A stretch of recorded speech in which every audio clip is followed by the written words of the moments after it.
Very good evening, friends. Today we have the privilege of having with us Manas Chokji, who is a graduate in economics honors from Delhi University and a chartered accountant. Initially, he started his career with Big Four, but now he's into his own consulting firm. Today we have invited him to deliberate on this corporate finance, financial analysis, and liquidity management. Let us see how much we can cover today, and if something spills over, then we can cover it in our next lecture as well. So with this, over to Manasji. Manasji, please. Thank you, Gupta ji, for providing me this opportunity of guiding the participants in 3 subjects that you have told. So I'll straight away share my screen. In the case of valuation exam, finance and accounts holds 7 marks. And in finance and accounts, they are basically 5 parts. First is liquidity management, second is financial analysis, third is corporate finance, fourth is tax planning, and fifth is goods and services tax. So today we will be covering, we will try to cover all the aspects in the first 3 points, that is liquidity management, financial analysis, and corporate finance. The question that arises is why the liquidity is part of the IBC exam. The reason is, recently what we have seen, what a company is generally facing is they are not able to manage their liquidity well. I'll straight away give a very good example, a recent example of Future Group.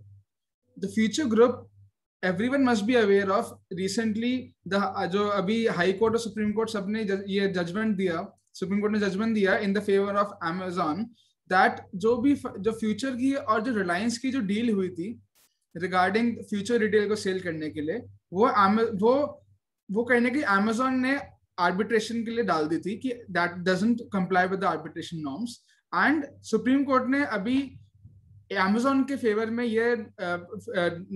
में इन्होंने case दिया कि जो भी arbitration का जो भी case होगा वो that will be applicable in India as well. तो बेसिकली उनका इश्यू क्या था, future group wasn't able to manage its liquidity. उनके फ्यूचर जो एंटिसिपेटेड, जो उन्होंने फ्यूचर में एंटिसिपेट किया हुआ था कि उनके कहाँ पे आउटगो होने वाला है, कहाँ उनका कैश आउटगो होने वाला है, बी इट वर्किंग कैपिटल जो लोन ले रखा है उन्होंने, फिक्स्ड कैपिटल, ये लॉन्ग टर्म लोन्स जो ले रखे हैं, वो फुलफिल जो उनकी फिक्स्ड ऑब्लिगेशन आने वाली थी, they were not able to meet out of its, जो उनकी जो कैश इनफ्लो वो जनरेट कर पा रहे हैं अपने बिजनेस से. So that is why the Future Group decided to sell its whole entity to Reliance. But अब the question arises कि अब फ्यूचर ग्रुप एंड जो रिलायंस की जो डील है, that is come under the consideration कि वो फुलफिल हो पाएगी नहीं हो पाएगी, दैट इज कम, वो उस सिचुएशन पे आ गई कि क्या पता वो फुलफिल ही ना हो पा रहा है. तो तब वो ऐसे सिचुएशन में कहने की कंपनीज लिक्विडेशन या इंसॉल्वेंसी की सिचुएशन में आ जाती है. So that is why liquidity management is a very important and basic aspect जो हर एक कंपनी अपनी जो फंक्शनिंग के अंदर यूज करती है. So what exactly is the liquidity? जो लिक्विडिटी का जो ऑब्जेक्टिव होता है, the objective is for short term, कि उनकी जो शॉर्ट टर्म ऑब्लिगेशंस हैं वो कितनी मीट आउट कर पाएंगे आउट ऑफ इट्स, जो उनकी शॉर्ट टर्म में वो रियलाइज करने वाले हैं cash inflow through its operation. That is ability to meet anticipated and contingent cash flows. Ultimately the question जो arise होता है वो ये होता है कि बहुत बारी जब हम बिजनेस हम रन करते हैं तो हमारे एंटिसिपेटेड तो हमें पता होता है कि हमें कहाँ पे खर्चे करने, कहाँ हमारा फ्यूचर में कैश आउटफ्लो होने वाला है for the next 3 months 6 months. But ultimately जो कंटिंजेंट कैश आउटफ्लो हो जाता है, जैसे फॉर एग्जाम्पल हम अगर बात करें टेलीकम्युनिकेशन सेक्टर की, टेलीकम्युनिकेशन सेक्टर के अंदर सबसे बड़ा इश्यू क्या हुआ, एपीआर का, जो भी रिसेंटली सुप्रीम कोर्ट ने भी जजमेंट दिया रिगार्डिंग एपीआर की कैलकुलेशन के लिए. तो वो कोई भी टेलीकम्युनिकेशन कंपनी ने एंटिसिपेट नहीं किया था कि वो एक्चुअली में उनकी लायबिलिटी बन जाएगी. तो वो उनकी वो कंटिंजेंट कहने की पहले कंटिंजेंट थी, अब वो एक्चुअली वो एंटिसिपेटेड लायबिलिटी में आ गई. तो लिक्विडिटी मैनेजमेंट के अंदर जब हम लिक्विडिटी की बात करते हैं तो अल्टीमेटली कंपनी की रिस्पॉन्सिबिलिटी होती है कि वो ऑप्टिमाइज करे अपना क्या, अगर उसकी फॉर एग्जांपल वो अपने फ्यूचर से इतना अपने वो कंपनी में इतना कैश फ्लो जनरेट नहीं कर पा रही तो कैसे मैनेज करें, अगर वो जनरेट कर पा रही है तो वो कहाँ पे फिक्स डिपॉजिट या कौन सी सिक्योरिटीज में इन्वेस्ट करे कि उसको बेस्ट यूटिलाइजेशन मिले। सो लिक्विडिटी मैनेजमेंट का दोनों पर्पस रहते हैं, क्या वो कैश अगर डेफिसिट है तो कब कैसे मैनेज करना है, अगर कैश सरप्लस है तो कैसे मैनेज करना है। तो अब जो लिक्विडिटी मैनेजमेंट होता है वो किस किस कौन से हम बेसिकली हर एक पर्सन को भी, हर एक सबको एक लिक्विडिटी मैनेजमेंट है वो कहने की अपनी लाइफ में फेस करते हैं। जैसे जब कोविड-19 की सिचुएशन आई तो each and every person was of the opinion कि कैसे वो, क्योंकि फ्यूचर किसी को नहीं पता था कि क्या होगा, कि कब क्या हो सकता है, कि कब कितना एक्सटेंड तक ये कोविड बढ़ेगा। तो एवरीवन वाज द ओपिनियन कि कैसे जितना भी उनके वो अपना जनरेट कर पा रहे हैं कैश, वो कैसे वो बेटर मैनेज कर सके जितनी उनकी कैश की लाइबिलिटी, कैश का एक्सपेंडिचर होने वाला है। सो एक लिक्विडिटी मैनेजमेंट खाली कॉर्पोरेट्स के लिए नहीं, पर्सन के लिए भी होता है, कॉर्पोरेट्स के लिए भी होता है, बैंक्स के लिए भी होता है एंड गवर्नमेंट के लिए भी होता है। गवर्नमेंट जैसे everyone, because we are all professionals, we understand कि गवर्नमेंट की जो भी कितनी कंस्ट्रेंट सिचुएशन है कि they are not even able to generate sufficient cash, जितना वो टैक्स और नॉन टैक्स रेवेन्यू जितना है उनका वो उतना वो जनरेट ही नहीं कर पाते जितना उनका आउटगो है एक्सपेंडिचर में। दैट इज व्हाई इंडिया की जो इकोनॉमी है हमेशा डेफिसिट में रहती है, फिस्कल डेफिसिट उसका उनका हमेशा हाई रहता है। तो अब जैसे कोविड-19 सिचुएशन के अंदर अब फिस्कल डेफिसिट कितना और ज्यादा इंक्रीज इसलिए हुआ बिकॉज गवर्नमेंट वांटेड कि उनका एक्सपेंडिचर इंक्रीज हो। तो जो लिक्विडिटी मैनेजमेंट होता है वो हर एक पर्सपेक्टिव से देखा जाता है, चाहे वो पर्सन के पर्सपेक्टिव से देखा जाए कि हम इंडिविजुअल देखें कि हम कैसे बेटर मैनेज कर सकते हैं अपनी लिक्विडिटी। कॉर्पोरेट्स सबसे इंपॉर्टेंट है कि कॉर्पोरेट्स कैसे मैनेज करते हैं कि उनका कैश आउटफ्लो कैश इनफ्लो कितना है। थर्ड इज बैंक्स की जो लिक्विडिटी होती है वो कैसे मैनेज होती है। बैंक्स खुद तो मैनेज करते हैं बट बैंक अल्टीमेटली एक रेगुलेटरी अथॉरिटी आरबीआई, तो आरबीआई के जो नॉर्म्स हैं उन आरबीआई के नॉर्म्स के बेसिस पे ही बैंक्स अपनी लिक्विडिटी मैनेज करती है। आरबीआई ने डिफाइन किया हुआ है कि क्या क्या उनके बेसिस हैं, क्या क्या टर्मिनोलॉजीज हैं जो एक बैंक्स को फुलफिल करनी पड़ेगी वो अपनी लिक्विडिटी पोजीशन स्ट्रॉन्ग करने के लिए। क्योंकि एवरीवन नोज जब एक बैंक फेल होता है तो पूरी इकोनॉमी के ऊपर एक लॉन्ग टर्म इंपैक्ट आता है, और इतना बड़ा इंपैक्ट आता है कि एक एज अ होल खाली इंडिया की इकोनॉमी नहीं, लाइक एज अ होल पूरी ग्लोबल इकोनॉमी में सफर होता है। जैसे हम 2008 क्राइसिस हमने देखा कि एज अ होल पूरी ग्लोबल इकोनॉमी में सफर हुआ, खाली एक उनकी यूएसए की इकोनॉमी में नहीं, पूरी एज अ होल इंडिया तक को इफेक्ट हुआ कि इंडिया में फिर भी इतनी ग्लोबलाइजेशन इतनी फिर भी नहीं थी, बट फिर भी इंडिया में इफेक्ट पता चला। दैट इज व्हाई बैंक्स को जो रेगुलेट करते हैं आरबीआई डिफाइन करती है कि बैंक्स की कैसे लिक्विडिटी मैनेजमेंट होगी। सो अब जो हम लिक्विडिटी मैनेजमेंट की बात करते हैं, जो हम अगर आईबीसी के एग्जामिनेशन के पॉइंट ऑफ व्यू से बात करें तो हमारा जो पर्सपेक्टिव रहता है कि हाँ, अगर हम एक कंपनी की लिक्विडिटी देखना चाहते हैं कि how effectively they are utilising their cash, कैसे कितना अच्छा वो यूटिलाइज कर पा रहे हैं वो, और एंटिसिपेट कर पा रहे हैं उनके कितना कैश आउटफ्लो होने वाला है एंड कितना कैश इनफ्लो होगा। तो they are basically 3 formulas, 3 ratios by which a particular person, जैसे कोई इन्वेस्टर है, हम या एक कंपनी की मैनेजमेंट खुद आइडेंटिफाई कर सकती है by these 3 ratios how effectively they are utilising their funds. So the first ratio in the liquidity ratio is the quick ratio. Quick ratio, first I will explain the current ratio. Current ratio basically क्या होता है? Current, जैसे just like I told you कि जो हम liquidity की जो हम बात करते हैं, liquidity the term itself says कि हम शॉर्ट टर्म की बात करते हैं कि हमारे शॉर्ट टर्म के अंदर हम कितना बेटर इफेक्टिवली हम यूटिलाइज कर पा रहे हैं अपने funds. So the current ratio जो फॉर्मूला है, the current ratio is basically जो हम जो बात करते हैं current asset divide by the current liabilities. जो हम कहने की करंट एसेट और करंट लाइबिलिटी लेते हैं वो हम 1 ईयर के पर्सपेक्टिव से लेते हैं कि हमारे 1 साल के पर्सपेक्टिव से कि हमारी एसेट और करंट लाइबिलिटीज कितनी है। तो जितनी ज्यादा हमारा करंट रेशियो होगा उतना बेटर है, उतनी अच्छी लिक्विडिटी पोजीशन है उस कंपनी की। That is current asset divide by the current liabilities. The next ratio is quick ratio. Quick ratio जैसे द नेम इटसेल्फ सिग्निफाइज कि हमारा हम जो पर्सपेक्टिव देख रहे हैं वो हम 1 साल का भी नहीं, हम 1 साल से भी कम का बहुत छोटे शॉर्ट टर्म ऑब्लिगेशन के हिसाब से, बहुत हमारे लाइक 30-60 डेज के पर्सपेक्टिव के हिसाब से हम देख रहे हैं कि हम 30-60 डेज भी हम सस्टेन कर पाएंगे। तो quick ratio is the ratio which defines कि हम कितना इफेक्टिवली हम बहुत छोटी ऑब्लिगेशन लाइक बहुत शॉर्ट टर्म के पर्सपेक्टिव से हम कितना बेटर मैनेज कर रहे हैं अपनी liquidity. So the quick ratio का जो formula is current asset minus the inventory minus prepaid expenses divided by the current liabilities. Question rises inventory और प्रीपेड एक्सपेंसेस क्यों हमने हटाया. प्रीपेड एक्सपेंसेस जैसे एवरीवन हम सब अवेयर हैं कि प्रीपेड एक्सपेंसेस वो एक्सपेंसेस है कि हमने आज एक्सपेंस कर दिया, अब हमने डेफर कर दिया. जैसे फॉर एग्जांपल इंश्योरेंस लिया हमने 1 साल का 2 साल का, तो हमने आज एक्सपेंस कर दिया और 1 साल 2 साल के लिए हमने वो एसेट खड़ा कर दिया. तो अल्टीमेटली वो हम कहने कि हमारा इनकैश तो हो ही नहीं रहा, तो इस वजह से हमने प्रीपेड एक्सपेंस माइनस कर दिया. Next is inventory. Ultimately inventory के बारे में इन्वेंट्री इसलिए डिडक्ट करते हैं बिकॉज इन्वेंट्री का जो कैरेक्टरिस्टिक है वो ये कहते हैं कि inventory can not be readily saleable. जिस प्राइस पे हम आज सेल करना चाहते हैं, कि आज मैं बोला कि मैंने फॉर एग्जांपल मुझे लैपटॉप बेचना है, मैं आज 1 लाख का, तो 1 लाख का जनरली 1 लाख का आज वो नहीं बिक पाएगा.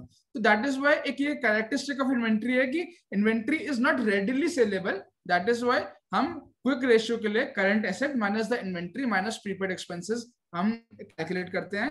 That is the current quick, this is quick asset divide by the quick liabilities. कि हम बहुत 30-60 डेज की जो लायबिलिटीज है हमारी करंट लायबिलिटी जो लायबिलिटीज है वो हम लेते हैं डिनोमिनेटर में. So basically the current ratio and quick ratio are little bit similar. Current ratio का जो पर्सपेक्टिव है वो 1 साल के पर्सपेक्टिव से है. क्विक रेशियो का जो पर्सपेक्टिव है that is a very short time, that is 30 to 60 days. Next is daily sales ratio. Daily sales ratio refers to the average number of days it takes a company to collect the payment after it makes a sale.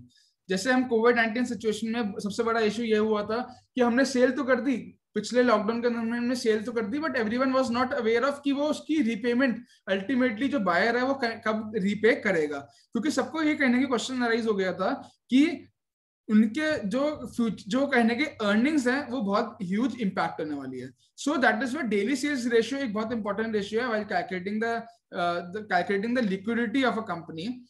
This defines the daily sales ratio का the formula is average accounts receivable divided by revenue per day.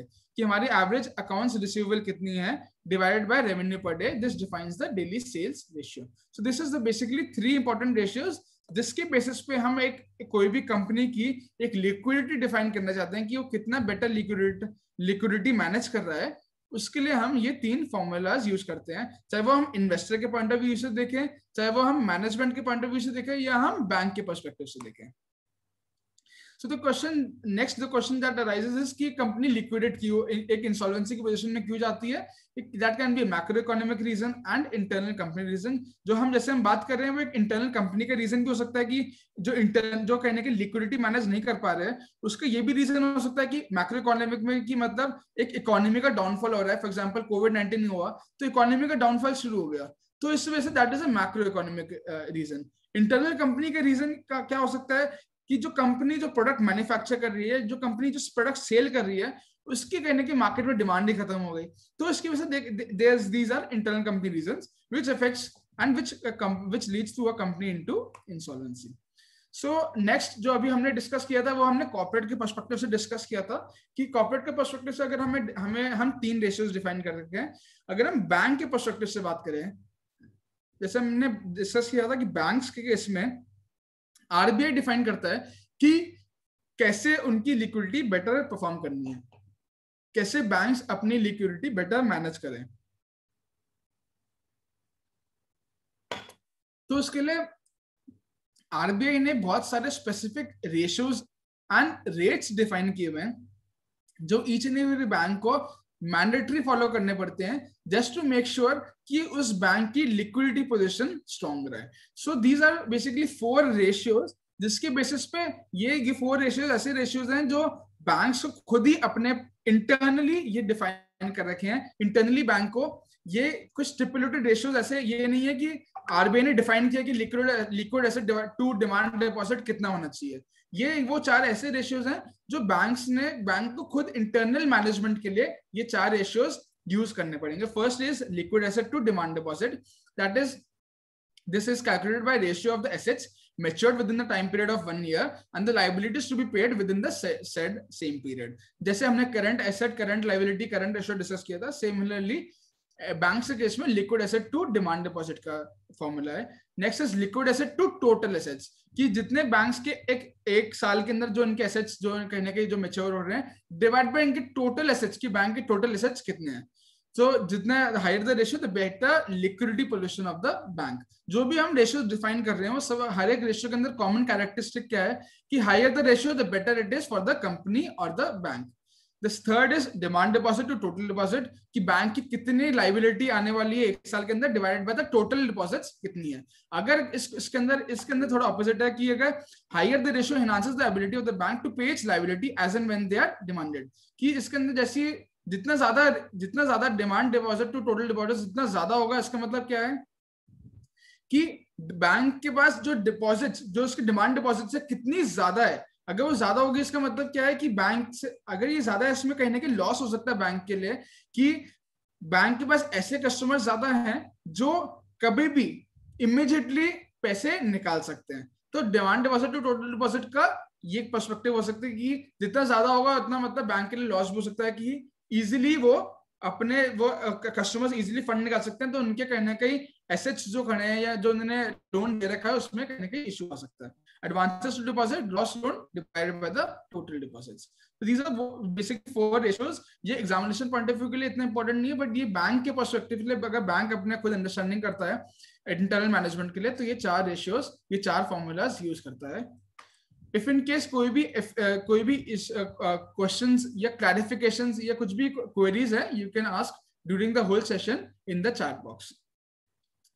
So the next जो हम liquidity जो हमने अभी पढ़ा that is from the perspective of liquidity management. अब जो next question जो अराइज होता है बैंक के पर्सपेक्टिव से that is liquidity risk management, क्योंकि बैंक का सबसे बड़ा इशू क्या है, रिस्क. सबसे बड़ा इशू कॉर्पोरेट को उतना बड़ा रिस्क का इशू नहीं होता जितना बैंक को होता है, क्योंकि बैंक के इतनी डाइवर्सिफाइड कहने के उन्होंने लोन्स दे रखे होते हैं, और कुछ जैसे जो अभी SBI, IDFC इन सब बैंक्स ने वोडाफोन को इतने लोन्स दे रखे हैं एंड नो वन नोज कि वो अल्टीमेटली रीपे हो पाएंगे नहीं हो पाएंगे. सो बैंक से पर्सपेक्टिव से risk is a very big important consideration अगर बैंक्स अपने आप को मैनेज करने के लिए डिस्कस करती है. सो लिक्विडिटी रिस्क के अंदर 2 टाइप ऑफ रिस्क होते हैं. First is the funding liquidity risk, second is the market liquidity risk. Funding liquidity risk that a bank will not be able to meet efficiently the expected and unexpected current and future cash flows and collateral needs without affecting either its daily operations or its financial conditions. That means कि जो bank के पास खुद कितना बड़ा risk है कि वो अपना एफिशिएंटली कि जो उनके करंट और फ्यूचर कैश फ्लोज की नीड्स है वो कितना क्या रिस्क इन्वॉल्व है कि वो अपना वो रीपे कर पाए या नहीं रीपे कर पाए. मार्केट लिक्विडिटी रिस्क के अंदर क्या होता है, मार्केट फैक्टर्स आ जाते हैं. जैसे फॉर एग्जांपल जैसे लास्ट ईयर की बात है कि रिलायंस जो अनिल धीरूभाई अंबानी का जो रिलायंस उसके अंदर बैंक्स ने the person जो कंपनी है they were not able to repay the loan to the banks. So banks ने क्या किया, जो collateral दे रखे थे बैंक्स ने वो कहने के सेल कर दिया. जैसे जो उनका कॉर्पोरेट ऑफिस था इनका मुंबई के अंदर, the banks sold that. अब मार्केट लिक्विडिटी रिस्क के अंदर क्या होता है कि बैंक ने जो कोलैटरल लिया वो बैंक कहने के सेल नहीं कर पा रहा. जैसे इसका सबसे बड़ा एग्जांपल क्या है, 2008 क्राइसिस. व्हेन सबसे बड़ा इश्यू क्या हुआ कि बैंक्स ने जो लोन लिया था रियल एस्टेट में, सबसे बड़ा इशू रियल एस्टेट का आया, तो बैंक्स ने जो लोन लिया था, बैंक्स ने लोन दिया, कोलैटरल क्या लिया, रियल एस्टेट के एसेट्स. रियल एस्टेट तो ले लिया बट अल्टीमेटली क्या हुआ, रियल एस्टेट की जो वैल्यू थी बहुत ज्यादा बढ़ रही थी, मतलब इट वाज इंक्रीजिंग एक्सपोनेंशियली. तो उस रेट पे बैंक्स ने लोन दे दिया एज अ सिक्योरिटी, बैंक्स ने रियल एस्टेट के प्रॉपर्टी ले ली. बट क्वेश्चन क्या आया, जब वो रीपे करना, वो जो जिन्होंने लोन लिया था इंडिविजुअल्स, वो रीपे नहीं कर पाए, तो क्वेश्चन क्या राइज हुआ कि वो बैंक के पास अल्टीमेटली बैंक को सेल करनी पड़ी अपनी जो बैंक को सेल करने पड़े वो कोलैटरल, और अल्टीमेटली मार्केट में इतना रियल एस्टेट की प्रॉपर्टीज आ गई कि वो जो सेल हो रहे थे वो बहुत ही कम प्राइस में रियल एस्टेट सेल हो रहा था. This is called as market liquidity risk, कि जो बैंक है, bank is not able to sell that property और the collateral because of the market factors, कि मार्केट फैक्टर्स उनके फेवर में नहीं है, जिस वजह से उनके रिस्क ही अराइज हो रहा है. This is called as liquidity risk in terms of for the case of banks. So जो बैंक्स को जो गवर्न करता है, जब आफ्टर दिस 2008 क्राइसिस, तो बेसल 3 नॉर्म्स आए थे. Basel 3 norms is basically internationally agreed set of norms जो बेसल कम्युनिटी लेके आती है टू मेक श्योर कि बैंक्स की जो लिक्विडिटी पोजीशन है वो हमेशा स्ट्रॉन्ग रहे. तो बेसल 3 नॉर्म्स एक इंटरनेशनल नॉर्म्स है, वो आरबीआई या हर एक सेंट्रल बैंक को फुलफिल करना पड़ता है. And in addition to that, अगर बैंक्स को, अगर आरबीआई को लगता है कि और अदर नॉर्म्स होने चाहिए, तो वो इससे ऊपर और कंप्लायंस रख सकती है. बट बेसल 3 नॉर्म्स में जो भी डिफाइंड है वो तो मैंडेटरी फुलफिल करती है हर एक सेंट्रल बैंक. तो उसके अंदर सबसे जो बेसल 3 नॉर्म्स के अंदर जो सबसे इंपॉर्टेंट जो रेशियो है, that is capital adequacy ratio. What exactly is capital adequacy ratio? Capital adequacy ratio is Tier 1 capital plus Tier 2 capital divided by risk weighted assets.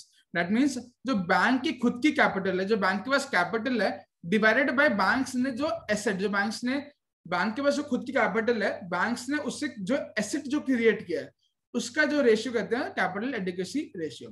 That is Tier 1 capital plus Tier 2 capital divided by risk weighted assets. Tier 1 capital means जो bank की खुद की capital, that is common shares, stock surplus, statutory reserves, capital reserves or other disclosed free reserves. Tier 2 capital means undisclosed reserves, revaluation reserves, hybrid capital instruments, subordinate debt and investment reserve account. So basically अगर हम इन दोनों को add करते हैं, तो that is Tier 1 plus Tier 2 capital, वो आता है न्यूमरेटर में, divided by risk weighted assets. Risk weighted assets का मतलब क्या हुआ कि फॉर एग्जांपल जो भी बैंक्स ने वो जो कैपिटल रेज करी, वो रेस करके बैंक्स ने अल्टीमेटली एसेट क्या परचेज किया. फॉर एग्जांपल बैंक्स ने गोल्ड परचेज किया, बैंक्स ने गवर्नमेंट सिक्योरिटीज परचेज करी, बैंक्स ने खुद के पास कैश पड़ा. तो हर एक जो भी एसेट परचेज किया, आरबीआई ने डिफाइन किया हुआ है कि हर एक एसेट का क्या रिस्क है. फॉर एग्जांपल गोल्ड के अंदर कोई भी रिस्क नहीं है, गवर्नमेंट सिक्योरिटीज के अंदर कोई भी रिस्क नहीं है, but ultimately for example banks ने कॉर्पोरेट डेट परचेज किया. अगर बैंक्स ने कॉर्पोरेट डेट परचेज किया, तो ऑब्वियसली कॉर्पोरेट डेट कोई भी बैंक परचेज करता है तो उसमें एक रिस्क इन्वॉल्व है, रीजन बीइंग वो कॉर्पोरेट फेल हो जाए. तो इस वजह से आरबीआई ने हर एक एसेट जो भी बैंक्स के हैं उसके अंदर उन्होंने एसेट को वेट दे रखी है कि वो उसकी वेट कितनी है. तो उस वेट को अगर हम मल्टीप्लाई करते हैं और सबको हम सम कर देते हैं, so that comes to risk weighted assets. तो कैपिटल एडिक्वेसी रेशियो का जो फॉर्मूला है Tier 1 capital plus Tier 2 capital divided by risk weighted assets. So जो कहने की बेसल, जो हम बात करते हैं बेसल 3 नॉर्म्स, बेसल 3 नॉर्म्स में स्टिपुलेट किया हुआ है कि 8% का कैपिटल एडिक्वेसी रेशियो होना चाहिए. Mandatory there should be a capital adequacy ratio of 8%. But RBI, because RBI, क्योंकि हम एक ऐसी कंट्री में है जो एक इमर्जिंग कंट्री है, this is a developing country, तो डेवलपिंग कंट्री के अंदर मार्केट रिस्क ज्यादा इन्वॉल्व होता है, कहने की डिफॉल्ट का रिस्क ज्यादा इन्वॉल्व होता है. So that is why RBI ने कैपिटल एडिक्वेसी रेशियो मिनिमम 9% किया हुआ है. And in the case of public sector banks it is 12%. And in addition to that, capital conservation buffer भी रखना पड़ता है, that is 1.875%. तो in total minimum capital adequacy ratio is 10.875%. दो ये the figure, दो ये जो basically table है, this defines कि capital adequacy ratio कितनी है बैंक्स की as on 31st March 2021. जितनी ज्यादा capital adequacy ratio उतना बेटर है, उतना कंपनी, उतना वो बैंक स्ट्रॉन्ग है, अपनी वो बेटर लिक्विडिटी मैनेज कर पा रही है. So that means HDFC bank 18.8% है, एसबीआई के खाली 13.74% है, आईसीआईसी बैंक की 19.12%, जिसकी ज्यादा होगी उतना बेटर है. जैसे कोटक महिंद्रा की 22.3% है. So there is another term that is DSIBs. DSIBs is banks that are too big to fall, that is इतने बड़े बैंक हो गए हैं कि वो फॉल नहीं कर सकते. तो इन्होंने डिफाइन किए हुए हैं SBI, ICICI and HDFC as a DSIBs bank, कि इतने बड़े बैंक से कि आरबीआई इंटरवीन करेगी अगर ये बैंक्स फेल हो गए. सो अभी तक if anyone has any query regarding the session, the topics that we have covered, they may ask in the chat box.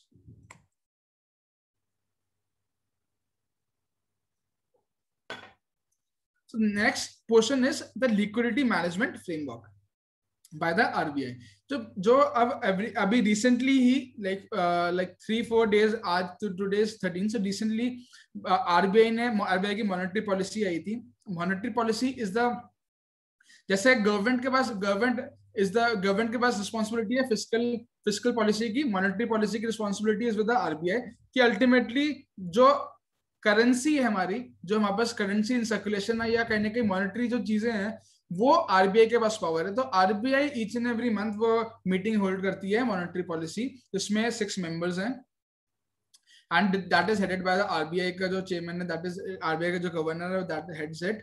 तो अल्टीमेटली मॉनेटरी पॉलिसी क्या डिफाइन करती है? दे आर बेसिकली रेट्स जो कहीं ना कहीं डिफाइंड है.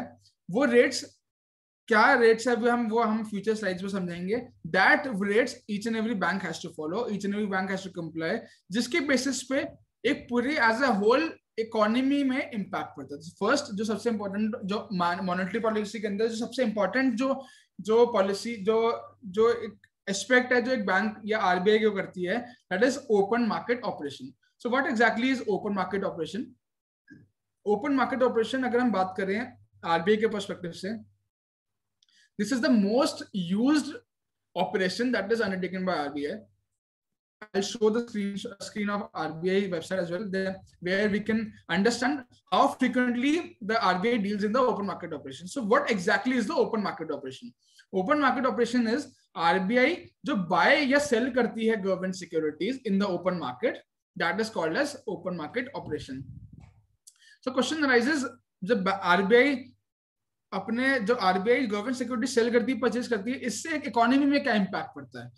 तो सबसे पहले मैं आई विल एक्सप्लेन कि जो गवर्नमेंट सिक्योरिटीज जो आरबीआई परचेज करती है, वो आरबीआई कभी प्राइमरी मार्केट से परचेज नहीं कर सकती है. आरबीआई के पास पावर नहीं है. RBI can only purchase the government securities in the secondary market, primary market से परचेज नहीं कर सकती. तो ये एक कंस्ट्रेंट है in the case of RBI. तो आरबीआई अगर गवर्नमेंट सिक्योरिटीज परचेज करती है, तो अल्टीमेटली क्या हो रहा है, वो गवर्नमेंट सिक्योरिटीज वो परचेज करती है, तो वो गवर्नमेंट के पास पैसे जा रहे हैं. अगर गवर्नमेंट के पास पैसे जा रहे हैं, तो एज अ होल गवर्नमेंट क्या करेगी, उस पैसों का कहीं ना कहीं एक्सपेंडिचर अपना इंक्रीज करेगी. अल्टीमेटली जो गवर्नमेंट सिक्योरिटीज है, it is a type of bond, कि अल्टीमेटली गवर्नमेंट बॉन्ड्स खरीद, गवर्नमेंट बॉन्ड्स सेल कर रही है, गवर्नमेंट वो बॉन्ड सेल करके रुपीज रियलाइज कर रही है, वो रुपीज रियलाइज करके वो एक्सपेंडिचर अंडरटेक करती है. तो इफ गवर्नमेंट सिक्योरिटीज अगर हम बात करें आरबीआई के पर्सपेक्टिव से, अगर आरबीआई गवर्नमेंट सिक्योरिटीज सेल करती है, अगर आरबीआई गवर्नमेंट सिक्योरिटीज, पहले मैं परचेज बताता हूं, अगर आरबीआई गवर्नमेंट सिक्योरिटीज परचेज करती है, परचेज किया तो उसका मतलब क्या हुआ, गवर्नमेंट ने गवर्नमेंट सिक्योरिटीज सेल करी, गवर्नमेंट ने गवर्नमेंट सिक्योरिटीज सेल करी, तो अल्टीमेटली क्या हुआ, हमने वो बॉन्ड परचेज किया, आरबीआई ने वो बॉन्ड परचेज किया, आरबीआई ने इन रिटर्न रुपीज दिए, और अगर रुपीज दिए गवर्नमेंट को, तो रुपीज से वो गवर्नमेंट क्या करेगी, एडिशनल एक्सपेंडिचर करेगी. एडिशनल एक्सपेंडिचर करेगी तो रुपी की liquidity, that is money under circulation, money जो एज अ होल इकोनॉमी के अंदर इंक्रीज होगा, this means rupee liquidity increase होगी. ऑपोजिट इज द केस, अगर आरबीआई सेल करती है गवर्नमेंट सिक्योरिटीज, तो क्या होगा, गवर्नमेंट के पास कम फंड्स आएंगे, गवर्नमेंट को कम फंड्स आएंगे, तो फिर रुपीज की लिक्विडिटी डिक्रीज होगी. This is called as open market operation. So I'll show the RBI website as well, कि RBI के अंदर सबसे ज्यादा अगर हम बात करें RBI की वेबसाइट के अंदर ओपन मार्केट ऑपरेशन का ही एक्टिविटी अंडरटेक होती है.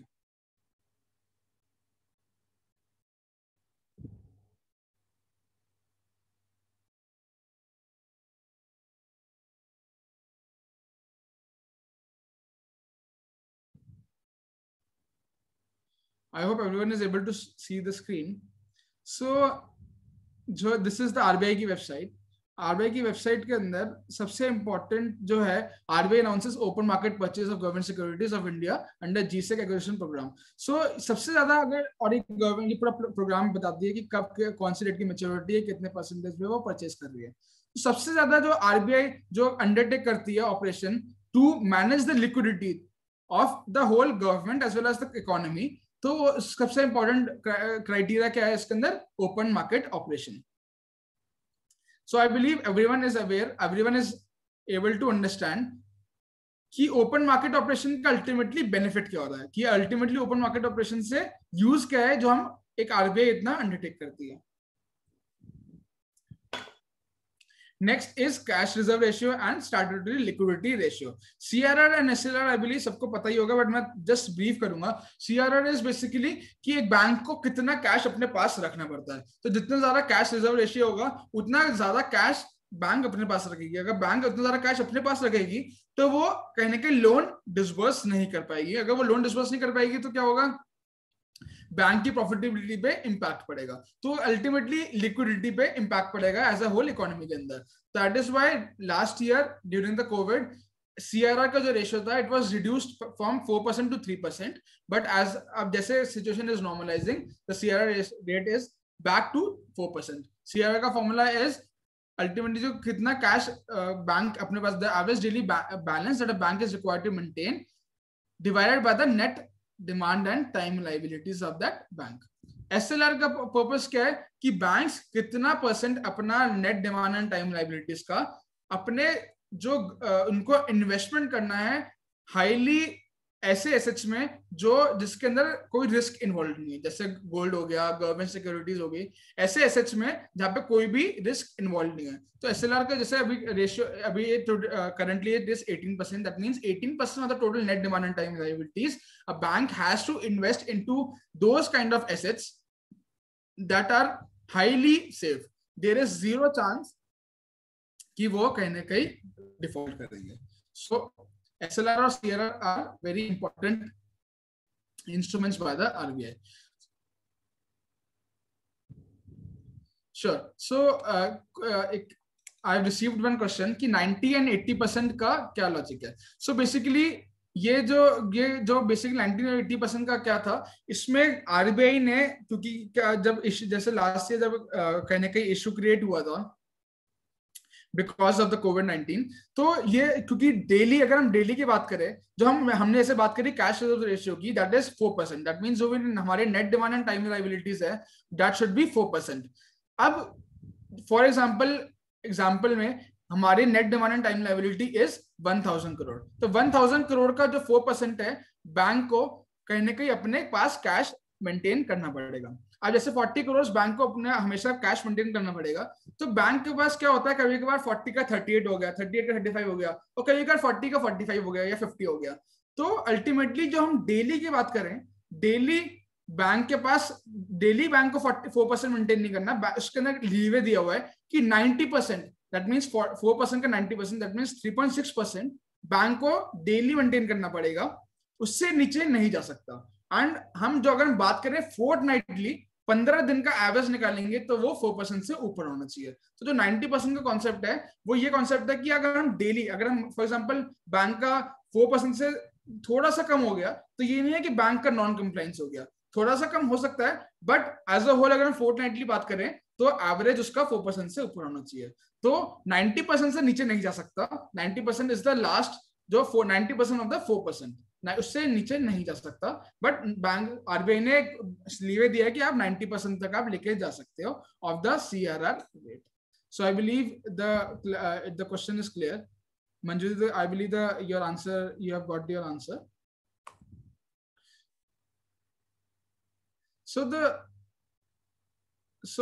the next important rate is the repo rate. Repo rate and reverse repo rate सबसे important rates हैं जो पूरी as a whole पूरी इकोनॉमी के अंदर इम्पैक्ट क्रिएट करते हैं। First will be explaining, will be understanding the repo rate. Repo rate क्या होता है? Repo rate is the rate at which banks borrows from the RBI. तो बैंक्स जो बोरो करती है आरबीआई से, that is termed as repo rate. Question arises कि duration क्या होता है उस लोन का। वो जो ड्यूरेशन होता है उस लोन का, the duration of the loan सबसे इंपॉर्टेंट है, that is an overnight liquidity. ये लॉन्ग टर्म की पर्सपेक्टिव से नहीं है, ये खाली ओवरनाइट की फैसिलिटी है। खाली ओवरनाइट की फैसिलिटी जो आरबीआई देती है टू अ बैंक, उसको कहते हैं, उस रेट को, जिस रेट पे बैंक्स आरबीआई से लोन लेती है वो रेट है रेपो रेट, जो अभी करंटली इज 4%। अगर फॉर एग्जांपल बैंक को ओवरनाइट फैसिलिटी लेनी है आरबीआई से, तो बैंक्स बोरो करती है आरबीआई से एट द रेट ऑफ 4%। अब question arises how it impacts. So for a single day, so overnight here is for a single day. The question that arises is कि how it impacts as a whole, कि मतलब एक as a whole economy में repo rate एक ऐसा rate ऐसे पूरी economy में कैसे इम्पैक्ट करता है। रेपो रेट इज बेसिकली एक रेट जो पूरी एज अ होल इकोनॉमी में इसलिए इम्पैक्ट करता है क्योंकि ये परसेप्शन क्रिएट करता है। रीजन बीइंग क्या होता है, रेपो रेट वो रेट है जब बैंक जिस रेट से बोरो कर रही है आरबीआई को, आरबीआई से जिस रेट पे बोरो कर रही है, that is called as repo rate.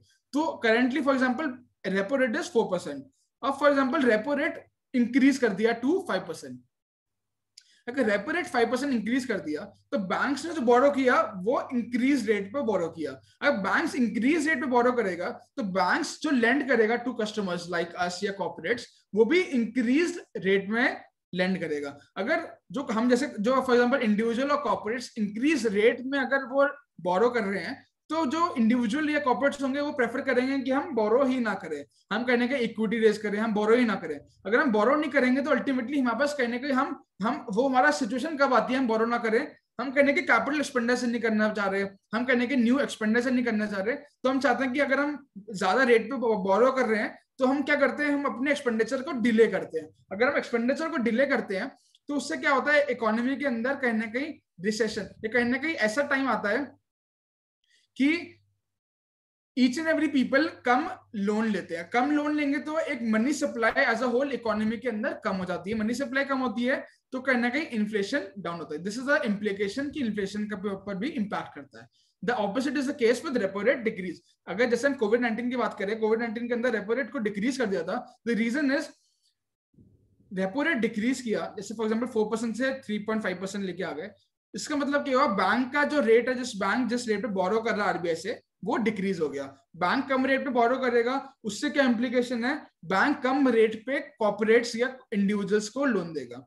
Bank come loan देगा तो कॉर्पोरेट और इंडिविजुअल्स ज्यादा लोन लेंगे। कॉर्पोरेट और इंडिविजुअल ज्यादा लोन लेंगे तो as a whole money supply increase होती है और एक इकोनॉमी के अंदर बूम फेज आता है। सो दैट इज व्हाई अगर हम बात करें, अगर हम कोई रिसेशन फेज आता है कोई भी इकोनॉमी के अंदर, तो रेपो रेट डिक्रीज करते हैं। और अगर कोई अगर बूम फेज चल रहा है, अगर बहुत अच्छा फेज चल रहा है, तो रेपो रेट इंक्रीज करता है, जिससे इन्फ्लेशन कहीं ना कहीं कंट्रोल में है। अभी जैसे रिसेंटली मॉनेटरी पॉलिसी आई थी, I will explain in the future slides की मॉनेटरी पॉलिसी ने रिसेंटली क्या इम्प्लीमेंट किया। Next is reverse repo rate. Reverse repo rate is the opposite of that, कि बैंक्स अपने सरप्लस फंड्स, क्योंकि बैंक्स तो है नहीं, बैंक आरबीआई को तो लोन देगा नहीं, बैंक क्या करती है, अपने सरप्लस फंड्स आरबीआई के पास डिपॉजिट कराती है। बैंक क्यों डिपॉजिट कराती है, बैंक का सरप्लस फंड्स है, बैंक को लगता है कि बैंक इज रिस्क अवर्स। जैसे अभी रिसेंटली कोविड-19 के केस के अंदर banks were risk averse. Bank क्या सोचते थे कि लोन देने से अच्छा है अपने पास पैसे रखूं कि अल्टीमेटली वो एनपीए में कन्वर्ट हो जाएगा। तो इस वजह से बैंक से करती है, अपने पास कैश नहीं रखती, बैंक से वो आरबीआई के पास डिपॉजिट करा देती है। जो बैंक अपने सरप्लस डिपॉजिट कराती है आरबीआई के पास, उसके ऊपर बैंक्स को इंटरेस्ट जो मिलता है, that interest is called as reverse repo rate. And जो करंट जो इसके ऊपर जो उनको बेनिफिट मिल रहा है, वो मिल रहा है 3.35% का। दैट मींस अगर बैंक अगर आरबीआई के पास सरप्लस फंड्स रखवाएगी तो बैंक्स को 3.35% उनको रिटर्न मिलेगा। तो question rises how it impacts the money supply. अगर रेपो रेट इंक्रीज कर रहे हैं, अगर रेपो रेट इंक्रीज कर रहे हैं तो क्या होगा, बैंक से कहेगी, बैंक्स बोलेगी कि लोन देने से अच्छा है मैं तो आरबीआई के पास डिपॉजिट करा देती हूँ, क्योंकि उससे मुझे बेटर रेट ऑफ इंटरेस्ट मिल रहा है और मुझे पता है कि वो मुझे 100% गारंटी है, कोई रिस्क इन्वॉल्व नहीं है, मुझे गारंटी पैसे मिलेंगे ही मिलेंगे। सो अगर रेपो रेट इंक्रीज होता है तो अल्टीमेटली बैंक क्या करती है, bank puts surplus funds with the RBI rather than giving it to the corporates और द इंडिविजुअल्स। सो दिस इसका इम्प्लीकेशन क्या होता है, मनी सप्लाई डिक्रीज होती है एज अ होल इकोनॉमी के अंदर। मनी सप्लाई डिक्रीज होगी तो क्या होगा, इकोनॉमी के अंदर एक कहने के बूम फेज के अंदर ये रेपो रेट इंक्रीज किया जाता है।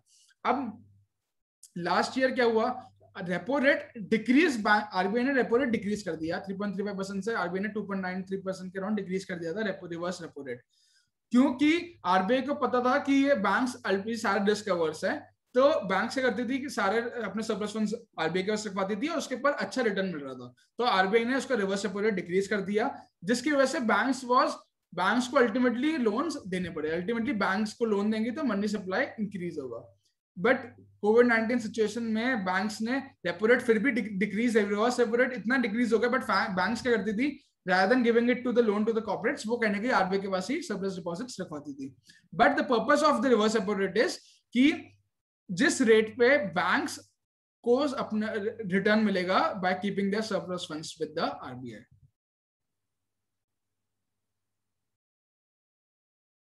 Is there any timeline as maximizing the number of days the bank can surplus funds in the? So there is no timeline. That is why सबसे बड़ा issue ये कोई timeline की कोई fixation नहीं है।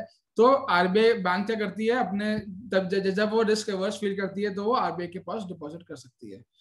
So I believe concept is clear. Ultimately concept clarity होनी चाहिए, तभी जो आईबीसी जो एग्जामिनेशन के पर्सपेक्टिव से it is easy to answer. Otherwise क्या होता है कि अगर हम खाली याद करके चले जाएं तो वो कॉन्सेप्ट क्लैरिटी ना हो तो वो कहीं ना कहीं वो कंफ्यूजन होती है अमंग्स द 4 क्वेश्चंस मतलब एमसीक्यू में कि क्या एक्चुअली में आंसर है।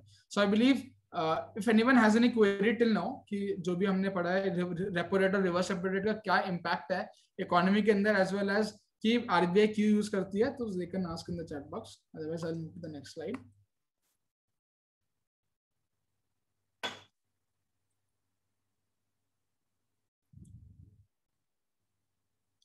So the next is marginal standing facility. Marginal standing facility में अंदर बहुत माइनर सा डिफरेंस है. Marginal standing facility is under which the scheduled commercial bank can borrow. Same जो बैंक बोरो करती, जो बैंक, जैसे हमने रेपो रेट की बात करी, रेपो रेट वो रेट है जिसमें बैंक्स बोरो करती है आरबीआई से. लाइकवाइज ये भी वही रेट है, can borrow additional amount of overnight money. Additional amount अगर बैंक्स को बोरो करना है from the RBI by dipping into their statutory liquidity ratio. अगर वो उनको इस केस में क्या करना पड़ता है, अपने एसएलआर का जो रेशियो, एसएलआर के अंदर जो उनके एसेट्स है उसको उनको करने की कोलैटरल रख के इनको एमएसएफ के थ्रू ये एडिशनल बोरोइंग की पेनल्टी बेनिफिट मिल जाता है. बट इसके अंदर क्योंकि क्या होता है कि आरबीआई ने ऑलरेडी एक प्रोविजन दे रखा है कि आप रेपो रेट पे ले सकते हो, अगर आप उससे ज्यादा लेना है आपको तो एमएसएफ का यूज करना पड़ेगा. दैट इज व्हाई इसका जो उन्होंने रेट दिया हुआ है that it is always higher than the repo rate. So the question arises कि एसएलआर का बेसिकली, एसएलआर इज बेसिकली वो एसेट्स जो आरबीआई ने डिफाइन कर रखे हैं, वो एसेट्स जो 100% सेफ है. जैसे गवर्नमेंट सिक्योरिटीज 100% सेफ है, बॉन्ड्स, गोल्ड 100% सेफ है. वो एसेट्स जो 100% कभी भी डिफॉल्ट नहीं कर सकते, that is SLR. Bank rate, जो नेक्स्ट रेट है that is the bank rate. It is a lending rate at the commercial bank can borrow from the RBI without. इसके अंदर क्या होता है, जैसे हमने एसएलआर और मार्जिनल स्टैंडिंग फैसिलिटी की बात करी, इसके अंदर उनको कोलैटरल देना पड़ता है. बैंक रेट के अंदर कोलैटरल प्रोवाइड नहीं करना पड़ता. एंड रेपो रेट के अंदर बेसिकली डिफरेंस क्या है रेपो रेट और बैंक रेट के अंदर, this is for short term financial need, this is for long term financial requirements. ये शॉर्ट टर्म के लिए यूज के लिए होता है और ये लॉन्ग टर्म के लिए यूज के लिए होता है. इसके अंदर आपको कोलैटरल देना पड़ता है, सिक्योरिटीज, इसके अंदर कोई कोलैटरल इन्वॉल्व नहीं है. तो दैट इज व्हाई जो बैंक रेट होता है हमेशा ज्यादा होगा रेपो रेट से. द रीजन है क्योंकि यहाँ पे कोलैटरल नहीं है एंड एज रेपो रेट के अंदर कोलैटरल है. So I believe the concept is clear.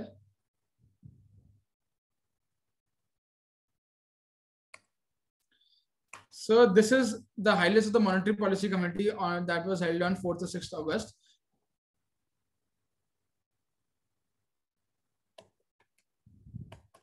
So the question that I've received one question, what exactly is marginal standing facility?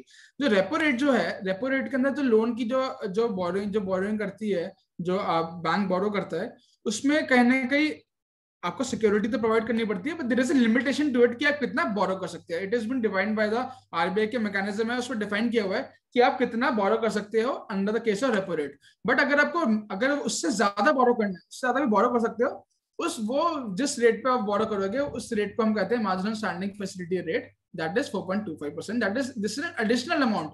आप रेपो रेट पे आप परचेज कर रहे हो वो तो ठीक है, सबसे पहले आपके बैंक क्या करती है, रेपो रेट के थ्रू परचेज करती है. अगर उससे ज्यादा अगर आपको परचेज करना है, तो अगर आपसे ज्यादा आपको लोन लेना है, तो that comes under the marginal standing facility. And इसके केस के अंदर आपको एसएलआर के अंदर जो एसेट्स हैं, एसएलआर के अंदर जो एसेट्स हैं उसको आपको एज अ होल कोलैटरल देना पड़ता है to the RBI.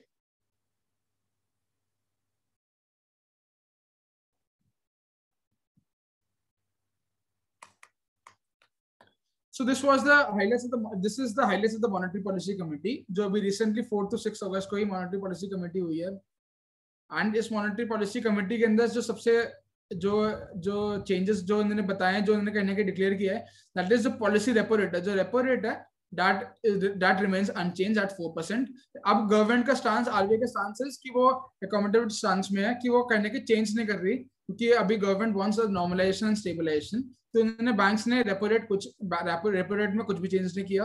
Reverse repo rate, जैसे जब हमने डिस्कस किया था, reverse repo rate also remains unchanged at 3.35%.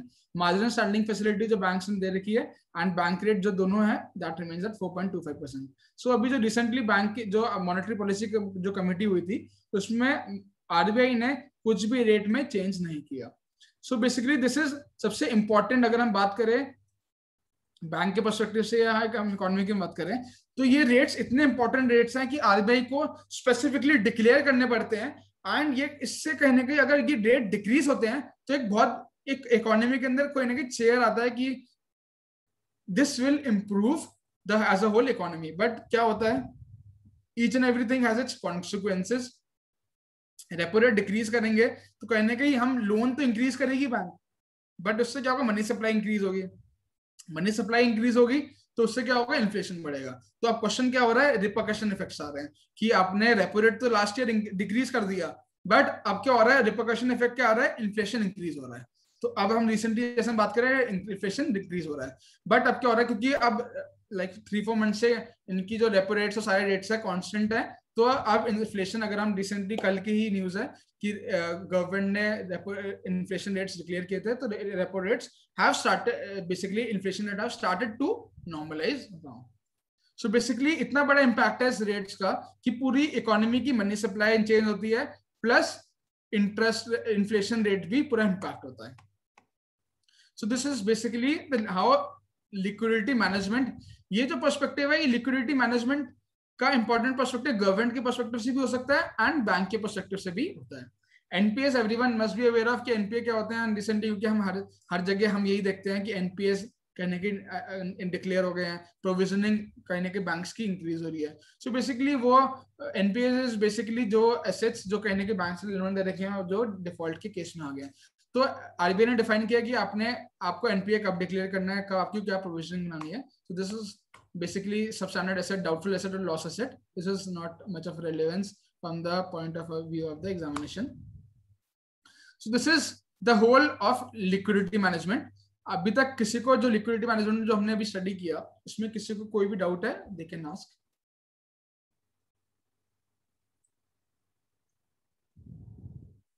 Otherwise I'll move to the next part. Liquidity management का मैं पूरा समराइज करूं, इसमें हमने कॉर्पोरेट्स का भी अंडरस्टैंड किया, बैंक का भी अंडरस्टैंड किया और गवर्नमेंट का भी अंडरस्टैंड किया। कॉर्पोरेट में हमने तीन रेशियोज अंडरस्टैंड किए, quick ratio, current ratio, DSO, और उसके बाद फिर हमने बैंक्स के केस के अंदर हमने 3-4 और रेशियोज पढ़े, प्लस हमने ये देखा कि बैंक्स जो आरबीआई है, आरबीआई कैसे मैनेज करती है बैंक्स की लिक्विडिटी, फिर आरबीआई कैसे मैनेज करती है एज अ होल इकोनॉमी की liquidity. Money supply is also part of liquidity, money supply जो बात करते हैं वो भी एक लिक्विडिटी का ही, बेटर लिक्विडिटी मैनेजमेंट का ही पार्ट होता है। सो अभी तक if anyone has any query, I want everyone to answer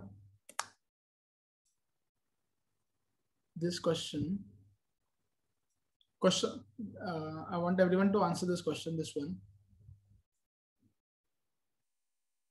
The policy repo rate is higher, lower, equal to or 75% of the reverse repo rate. I want everyone to answer in the chat box.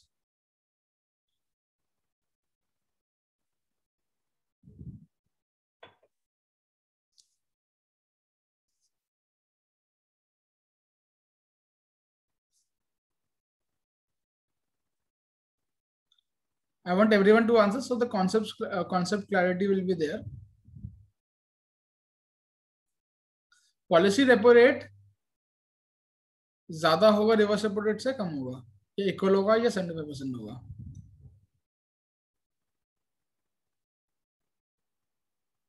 I have received few answers.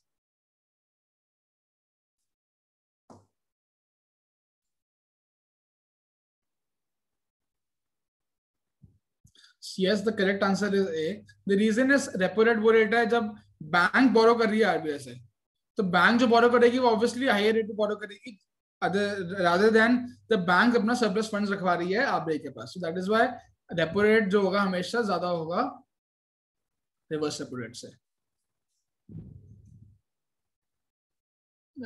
Next question number this: how is cash management different from the liquidity management?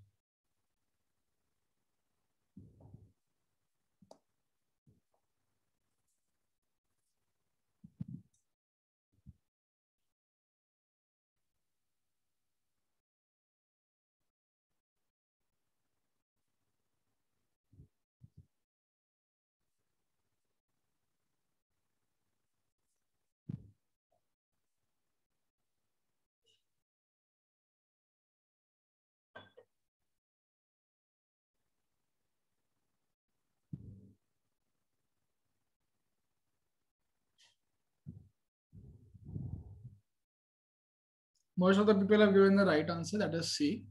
Basically cash management का जो perspective होता है वो हम जो देखते हैं वो हम कहीं ना कहीं खाली कैश के पर्सपेक्टिव से देखते हैं कि हम कैश कितना मैनेज कर पा रहे हैं। लिक्विडिटी मैनेजमेंट के अंदर हम सारे वो देखते हैं जो हमारे एसेट्स जो हम कहने की लिक्विड एसेट समझते हैं, दैट मींस जो हम एक साल के पर्सपेक्टिव से समझ रहे हैं। कैश मैनेजमेंट मतलब हम अपना कैश कैसे मैनेज कर रहे हैं। एक I have received one answer as B. B में क्या, current financial reporting period, while liquid management consider 2-3 years. Basically हम first of all liquid management जो लिक्विडिटी मैनेजमेंट है वो हम खाली एक साल के पर्सपेक्टिव से देख रहे हैं, हम कभी एक साल के ज्यादा पर्सपेक्टिव से देखते ही नहीं है। So that is why B, तो बी का आंसर हो नहीं सकता।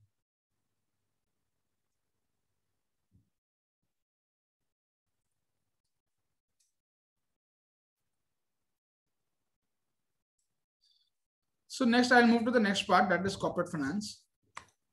So अभी तक liquidity management में किसी को issue है तो they can ask, otherwise I'll move to the next part.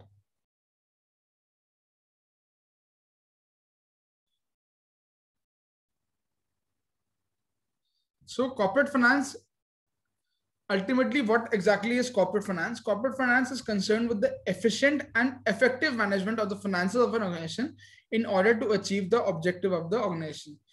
जैसे अगर हमने लिक्विडिटी मैनेजमेंट की बात करी, लिक्विडिटी मैनेजमेंट का पर्सपेक्टिव क्या होता है कि हम शॉर्ट टर्म अपने जो हमारी ऑब्लिगेशंस हैं, चाहे वो एंटिसिपेटेड हैं या अनएंटिसिपेटेड हैं, वो हम कैसे मैनेज कर पा रहे हैं विद आवर कैश इनफ्लोज जो हमने एंटिसिपेट किए हैं कि हमारी कंपनी में कितने कैश इनफ्लोज होंगे। तो how better a company is able to manage liquidity, that is from the perspective of only 1 year horizon, कि एक साल के होराइजन में कैसे हम मैनेज कर पा रहे हैं। बट कॉर्पोरेट फाइनेंस का जो ऑब्जेक्टिव है दैट इज कि हम पूरे फाइनेंसेस की बात कर रहे हैं, कि जो हमने फाइनेंस जो ले रखा है, जो बैंक से जो हमने लोन ले रखा है, चाहे शॉर्ट टर्म हो, लॉन्ग टर्म हो, वर्किंग कैपिटल हो, जो भी हमने लोन ले रखा है, चाहे हमारे पास सरप्लस फंड्स हो, तो हम वो सरप्लस फंड्स कैसे किस एफडी में रख रहे हैं। तो अल्टीमेटली जो क्वेश्चन आता है कि हम वो कैसे मैनेज कर रहे हैं अपने finances. So corporate finance is basically how efficient and effective management of the finances is undertaken by the company.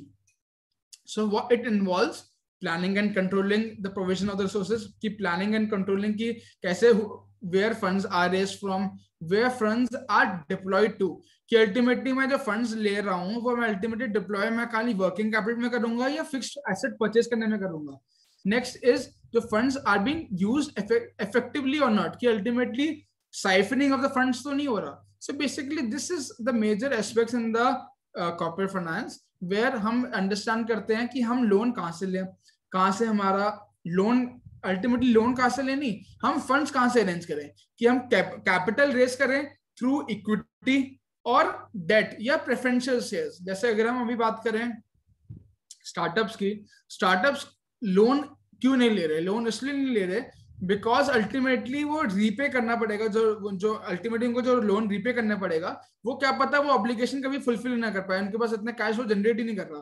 So that is why वो अपने जो फंड्स वो रेज करता है वो हमेशा इक्विटी या प्रेफरेंस शेयर्स के थ्रू ही वो रेज कर रहा है। सो द फर्स्ट इज कि वो फंड्स कहाँ पे यूज कर रहा है, अब फंड्स कहाँ से रेज कर रहा है। सेकंड इज कहाँ वो डिप्लॉय करेगा। जैसे अभी रिसेंटली जोमेटो का आईपीओ आया तो दे आर स्पेसिफिक, आईपीओ के बाद स्पेसिफिकली मेंशंस कि वो जो फंड्स रेज करेंगे वो फंड्स यूज का होंगे, जनरल कॉर्पोरेट पर्पस के लिए होंगे, new avenues, new business opportunities को सर्च करने के लिए होंगे। अल्टीमेटली वो फंड्स जो रेज कर रहे हैं वो किस पर्पस के लिए यूज होंगे। थर्ड इज कि वो कैसे इफेक्टिवली वो फंड्स वो जो यूज करने थे वो यूज हो पा रहा है नहीं हो पा रहा है। So this is the importance of the corporate finance. So जो कॉर्पोरेट फाइनेंस है उसके अंदर जो हम अल्टीमेटली जो कॉर्पोरेट फाइनेंस का जो पूरा फंक्शन होता है वो हम जो फंक्शन करते हैं वो किसके बेसिस पे एनालाइज करते हैं कि वो बेटर यूटिलाइज कर पा रहा नहीं कर पा रहा। The major is the first is the risk and return. Ultimately everyone is aware of जितना higher the risk higher the return, जितना ज्यादा रिस्क इन्वॉल्व होगा उतना रिटर्न है। तभी सब ज्यादा सब कहने का जो वेंचर कैपिटलिस्ट है they are planning, they are investing in the startups because they know कि 10 में से एक भी स्टार्टअप चल गया तो उनका रिटर्न उससे ज्यादा मिल जाएगा। So higher the risk the higher the return. So जो भी हम कहने के एनालाइज करते हैं वो हम कहने के रिस्क एंड रिटर्न से करते हैं कि जो अगर हम कोई फॉर एग्जांपल कोई भी हम फंड्स रेज कर रहे हैं, जो हम फंड्स रेज कर रहे हैं उसमें कहने के रिस्क कितना इन्वॉल्व है अल्टीमेटली, क्योंकि हमें रीपे करना पड़ेगा अगर हम डेट रेज कर रहे हैं तो कहने के उसमें रिस्क ज्यादा इन्वॉल्व है। अगर हम इक्विटी ले रहे हैं तो हमें पता है कि हमने अपना कहने का डाइल्यूट तो कर दी इक्विटी, बट हमें कहने की ऑब्लिगेशन नहीं है हमें पैसे देने की। सो अब जो हम कहने का जो हम अंडरस्टैंड करते हैं, अगर हम ये तो ऑपरेशन साइड से हो गया कि हम क्या क्या व्यू पॉइंट रख सकते हैं। अब क्वेश्चन ये आता है फाइनेंशियल एस्पेक्ट, कि हम फाइनेंशियली अगर हम चेक करना चाहते हैं हम कैसे चेक करते हैं कि कहां से कैसे रोज रेस करना, दैट जो हम फाइनेंशियली देखते हैं that comes under the cost of capital, कि अल्टीमेटली मेरी कॉस्ट ऑफ कैपिटल क्या है। Higher the cost of capital the loss, it is basically the loss for the company. Reliance ने, जैसे अभी रिलायंस की जब ये अभी एजीएम हुई थी, रिलायंस स्पेसिफिकली ये अपनी एजीएम के अंदर मेंशन क्या किया था कि उसकी cost of capital has reduced with a drastic rate. जो उसकी कॉस्ट ऑफ कैपिटल है उसकी बहुत ड्रास्टिक रेट से कॉस्ट ऑफ कैपिटल रिड्यूस हो गई है। रीजन इज कि अब जो कहने की सब कैपिटल रेस कर रहे हैं, एक तो इतना कैपिटल कहने की एक हमारी पूरी मार्केट के अंदर इतनी ज्यादा कैपिटल का इन्फ्लो आ गया है कि हर एक वेंचर कैपिटलिस्ट कहने का एक कैपिटल इन्वेस्ट करना चाहता है। लोन्स भी जो हमारे जो लोन्स हैं वो कहने के बहुत कम रेट पे आजकल, जैसे बहुत कम रेट पे लोन मिल रहे हैं, तभी डिपॉजिट के रेट्स बहुत गिर गए हैं। तो इस वजह से कॉस्ट ऑफ कैपिटल हर एक कंपनी की इतनी गिर गई है। अगर कॉस्ट ऑफ कैपिटल एक कंपनी की गिरती है तो इससे क्या होता है, अल्टीमेटली कंपनी को इतना बड़ा बेनिफिट इसलिए होता है कि फॉर एग्जांपल अगर कोई एक कंपनी ने लोन लिया, लोन ही उसने 10-12% पे लिया, एंड जो कहने की उसका जो मार्जिन है, जो जिस वो ट्रेडिंग का काम कर रहा है, तो वो जो उसका मार्जिन है वही 15% है या 16% है, तो खाली वो 300% के प्रॉफिट पे ही वो जी पा रहा है। अगर उसकी कॉस्ट ऑफ कैपिटल 12 से 6% हो जाए तो उसका जो मार्जिन है वो कहने की डबल हो जाएगा। सो that is why cost of capital एक सबसे इंपॉर्टेंट क्राइटेरिया है हर एक कंपनी के लिए अपने फाइनेंसेस को बेटर मैनेज करने के लिए। सो कॉस्ट ऑफ कैपिटल के अंदर हम कहने के जैसे हमारे जो वे कैपिटल जो हम रेज करते हैं, कहने के 3 वे होते हैं, preferred stock that is preference shares, common equity shares, and debt that is debt, KD that is debt. So जो डेट है, डेट का कहने के हमारा कॉस्ट क्या है, इंटरेस्ट, हमारा interest is the cost. So interest जो कॉस्ट है, क्योंकि इंटरेस्ट के ऊपर कहने के हमें टैक्स से बेनिफिट मिलता है, टैक्स हम कहने के रिड्यूस कर, जब हम टैक्स की कैलकुलेशन करते हैं तो इंटरेस्ट हम रिड्यूस कर सकते हैं, रिड्यूस कर लेते हैं। तो इस वजह से जो हमारा जो हम इन केस इंटरेस्ट, हम जो इंटरेस्ट का जो हम कॉस्ट जो लेते हैं वो after tax cost of debt लेते हैं, और क्योंकि कॉस्ट ऑफ इक्विटी और कॉस्ट ऑफ प्रेफरेंस शेयर्स वो हमेशा आफ्टर टैक्स आता है, तो that is why KPS and KE लेते हैं। तो अब क्वेश्चन दैट अराइजेस इज कि KE that is cost of equity. Cost of equity क्या होता है? Cost of equity is basically formula, ये एक सबसे the model that is capital asset price model, this is a very important model which defines what exactly is the cost of equity. So cost of equity is risk free rate plus beta, this is beta, into RM minus RF. RM that is जो expected return from the market, कि market कितना return दे रही है, minus risk free rate. Basically risk free return is जो हमारे India के case में जो हम रिस्क फ्री रिटर्न लेते हैं वो हम गवर्नमेंट सिक्योरिटीज लेते हैं, क्योंकि government securities is term to be risk free, इसमें कोई भी रिस्क इन्वॉल्व नहीं है। सो हम जो cost of equity, ultimately question ये अराइज होता है फॉर्मूला जाने से पहले, क्वेश्चन दैट अराइजेस इज कि इक्विटी की कॉस्ट क्या है। इक्विटी की कॉस्ट अल्टीमेटली क्या है कि जो शेयर होल्डर्स, जैसे फॉर एग्जांपल हम अगर बात कर रहे हैं कि स्टार्टअप में इन्वेस्ट क्यों करता है, स्टार्टअप में इन्वेस्ट इसलिए तो करता है क्योंकि इसको पता है कि फ्यूचर के अंदर जो वो जब वो सेल होगा, जब वो कहने के IPO उसका आएगा, तो उसके ऊपर उसको बहुत अच्छा रिटर्न मिलेगा जो उसने इक्विटी शेयर्स परचेज किए थे at the initial stage of the startup. So that is why हर एक जो वो कहने के जो शेयर होल्डर है, शेयर होल्डर की एक्सपेक्टेशन है from the management, from the company, कि उसको रिटर्न मिले अल्टीमेटली, वरना अदरवाइज वो क्यों कहने के कंपनी में पैसे लगाएगा, वो भी कहने के रिटर्न में कहने के रिटर्न चाहता है। तो वो जो रिटर्न मिलेगा उसको, वो इन द फॉर्म ऑफ डिविडेंड मिलता है। बट ऐसे हम स्टार्टअप की बात करें तो डिविडेंड तो मिलता ही नहीं है, तो उनको तो खाली कैपिटल एप्रिसिएशन मिलती है। But in the normal case अगर हम कोई मैच्योर कंपनी या हम कोई लिस्टेड कंपनी में इन्वेस्ट करते हैं तो हमारा अल्टीमेटली क्या पर्सपेक्टिव रहता है कि हमें उसके ऊपर रिटर्न मिलना है। तो एक हम जब बात करते हैं इक्विटी की भी, तो इक्विटी के अंदर भी एक कहने की कॉस्ट इन्वॉल्व होती है। तो जो फॉर्मूला है वो कॉस्ट निकालने का, the formula is risk free return plus beta into RM minus RF। That means कि रिस्क फ्री रिटर्न, कि हम रिस्क फ्री कितना एक्सपेक्ट कर रहे हैं। अल्टीमेटली क्या होता है, अगर हम गवर्नमेंट सिक्योरिटीज हम परचेज कर रहे हैं, जैसे गवर्नमेंट सिक्योरिटी भी 6% के अराउंड चल रही है, तो गवर्नमेंट सिक्योरिटीज अगर हम परचेज करते हैं तो 6% का मतलब ये है कि हम जैसे अभी रिसेंटली अभी आरबीआई ने अलाउ कर दिया है, बेसिकली गवर्नमेंट ने अलाउ हो गया है कि हम government securities as a retail investor भी गवर्नमेंट सिक्योरिटीज परचेज कर सकता है। So government securities retail investor government securities purchase कर रहा है, इसका मतलब कि वो 6% पे रिस्क फ्री उसको रिटर्न मिल जाएगा। तो एफडी में तो लगाएगा ही नहीं, हमेशा वो गवर्नमेंट सिक्योरिटीज में लगाएगा। अब गवर्नमेंट सिक्योरिटीज में कहने के जो उसको रिटर्न मिल रहा है, तो दैट इज रिस्क फ्री। अगर वो कहीं वो कॉर्पोरेट में कोई वो कंपनी में इन्वेस्ट कर रहा है, तो ऑब्वियसली वो उस कंपनी में इन्वेस्टमेंट करने की रिस्क है, वो जो रिस्क है उसको, उस रिस्क के लिए उसको कहने का बेटर कहने के पे ऑफ मिलना चाहिए, बिकॉज वो कहने की रिस्क ज्यादा ले रहा है तो उसको रिटर्न ज्यादा मिलना चाहिए।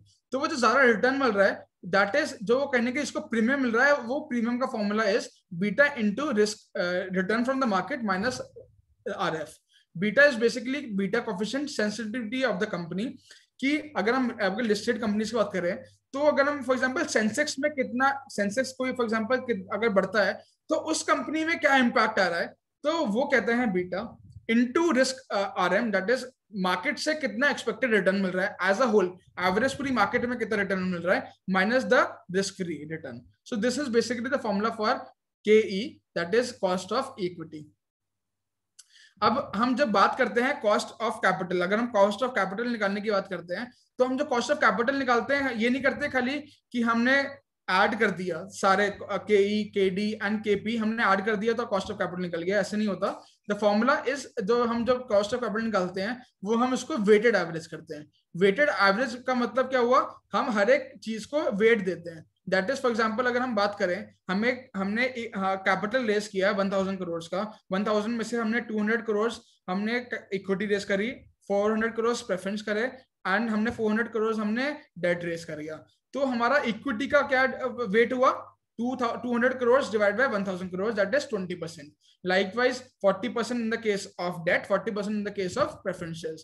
So हम क्या करते हैं, weight that is WD अगर weight of debt जिससे हमारे केस में 40% था, into हम क्या करते हैं cost of debt, cost of debt क्योंकि ऐसे हमने as we discussed कि it is tax deductible, तो KD into 1 minus C, KD is basically interest rate, किस रेट पे किस इंटरेस्ट रेट पे लोन रेस किया है। Likewise WPS weight of preference shares into cost of preference shares plus weight of equity shares into cost of equity shares. So this is basically weighted average cost of capital. If anyone has any query till now, ये सबसे important part है पूरे corporate finance का, इसमें किसी को भी कोई भी issue है they can ask in the chat box.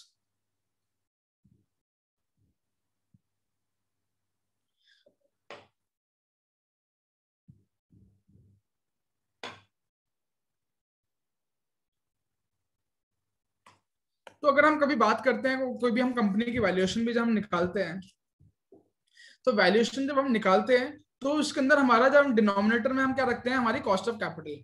हमारी जब हम कहने के वैल्यूएशन निकालते हैं ऑफ अ फर्म या इक्विटी, तो इक्विटी में हमने कॉस्ट ऑफ इक्विटी रखा और उसके अंदर हमने कॉस्ट ऑफ फर्म के अंदर weighted average cost of capital रखा। तो हम क्या करते हैं, डिनोमिनेटर के अंदर हम कॉस्ट ऑफ कैपिटल रखते हैं। तो डिनोमिनेटर के अंदर हम कॉस्ट ऑफ कैपिटल रख रहे हैं, तो अगर वो जितना ज्यादा होगा उतनी वैल्यूएशन कम होगी कंपनी की, जितना कम होगा उतनी वैल्यूएशन ज्यादा होगी उस कंपनी की। So that is why weighted average cost of capital सबसे इंपॉर्टेंट पर्सपेक्टिव है। और इतना इंपॉर्टेंट है कि हर एक कंपनी अपनी एजीएम के अंदर इन्फॉर्म भी करती है कि उसकी कॉस्ट ऑफ कैपिटल कितनी है, कॉस्ट ऑफ कैपिटल रिड्यूस हुई है, ज्यादा हुई है, जिस वजह से इक्विटी इन्वेस्टर्स कहने के एनालाइज करते हैं कि उस कंपनी की वैल्यूएशन पे क्या इंपैक्ट आएगा उस कॉस्ट ऑफ कैपिटल का। So next is time value of money. Time value of money एक सबसे इंपॉर्टेंट का पार्ट है अगर हम अंडरस्टैंड करते हैं फाइनेंशियल पर्सपेक्टिव से। टाइम वैल्यू ऑफ मनी का बेसिक कॉन्सेप्ट क्या है कि जो आज के 100 रुपीज है या आज के जो 1000 रुपीज है, उसकी वैल्यू ज्यादा है than 1000 rupees at the time of year 1। That means एक साल के बाद जो 1000 रुपीज होंगे और आज के जो मेरे पास 1000 रुपीज है, आज के 1000 रुपीज की ज्यादा वैल्यू होगी। रीजन बीइंग, तो बस एक साल के बाद जो 1000 रुपीज मिलने वाले हैं उसके अंदर मैं कहने की अपना इंटरेस्ट लॉस कर रहा हूँ। जो बस आज के 1000 रुपए उसमें मुझे कहने का इंटरेस्ट तो मिलता, या क्या पता फ्यूचर के अंदर कोई ऐसा कुछ आ जाए कि मुझे वो जो मुझे एक साल के बाद पैसे मिलने थे 1000 रुपए वो भी ना मिले।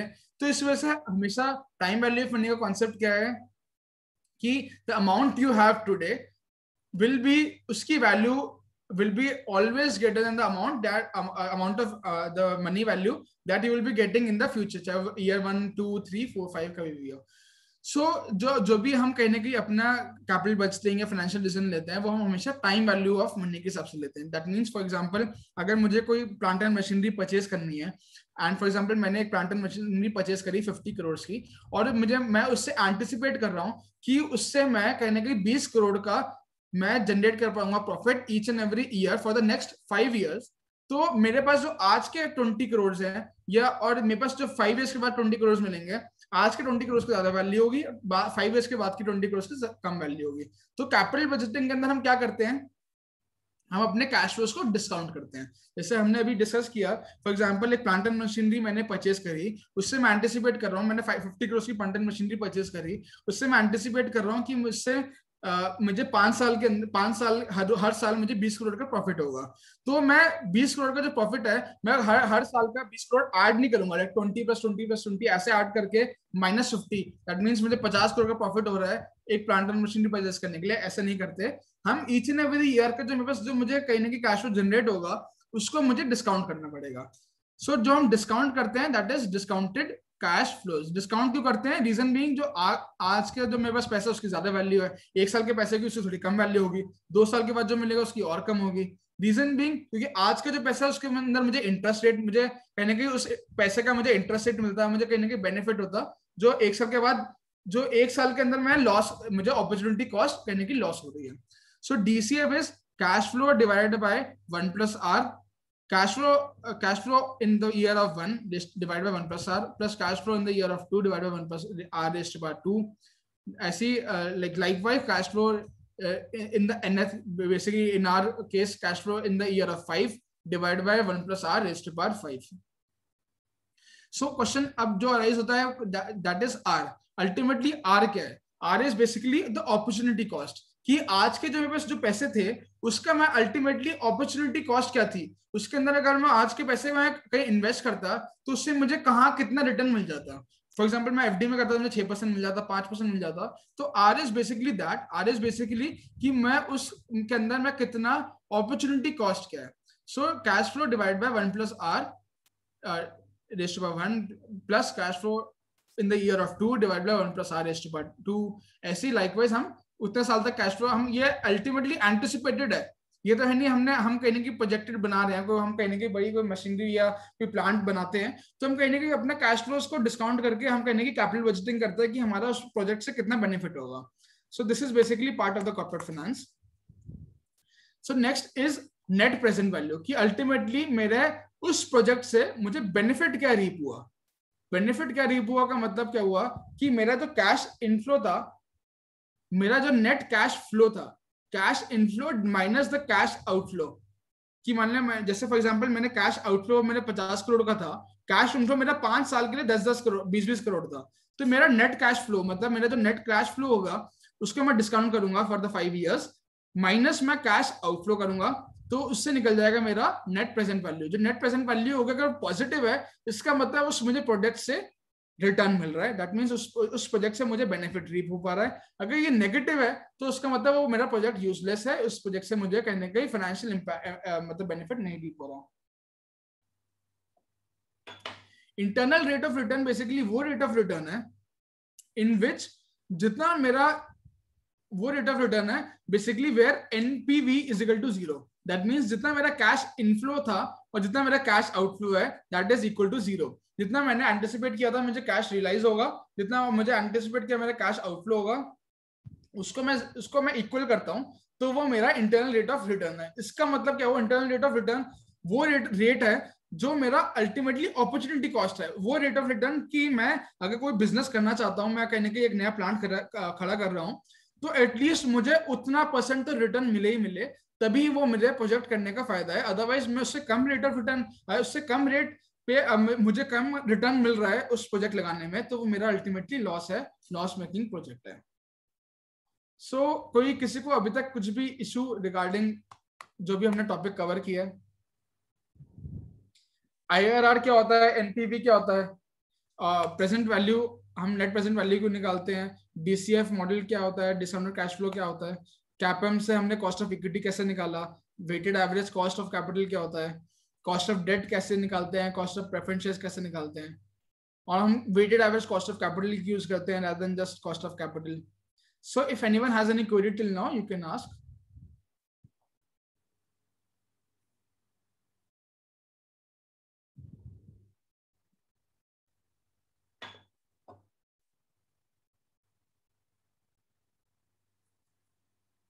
Let me see if I have.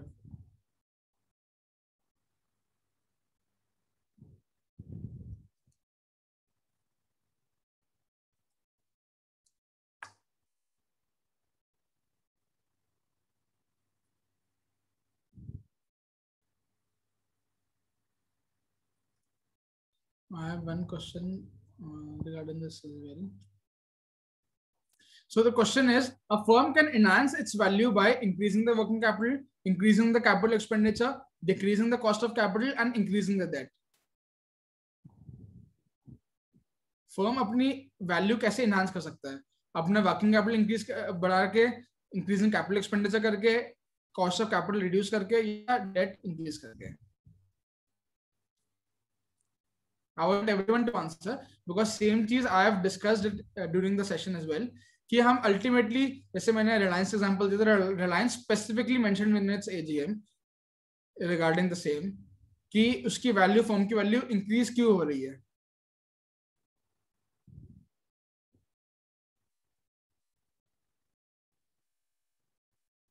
Yes, the answer is C, that is decreasing the cost of capital. क्योंकि हम अगर हम वैल्यूएशन जब करते हैं, कोई भी हम कंपनी की वैल्यूएशन जब करते हैं, तो वैल्यूएशन में क्या करते हैं, हम अपने कैश फ्लो को डिस्काउंट कर दिया, डिवाइड क्या करते हैं, अपनी कॉस्ट ऑफ कैपिटल से डिवाइड करते हैं. अगर हम इक्विटी की बात कर रहे हैं तो कॉस्ट ऑफ इक्विटी से डिवाइड करते हैं. अगर हम पूरी फर्म की बात करें तो हम weighted average cost of capital से डिवाइड करते हैं. तो हमारा जो न्यू डिनोमिनेटर में क्या आ रहा है, cost of capital.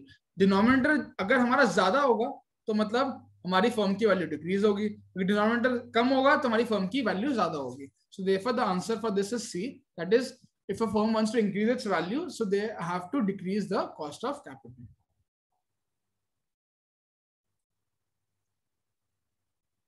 Next is financial analysis.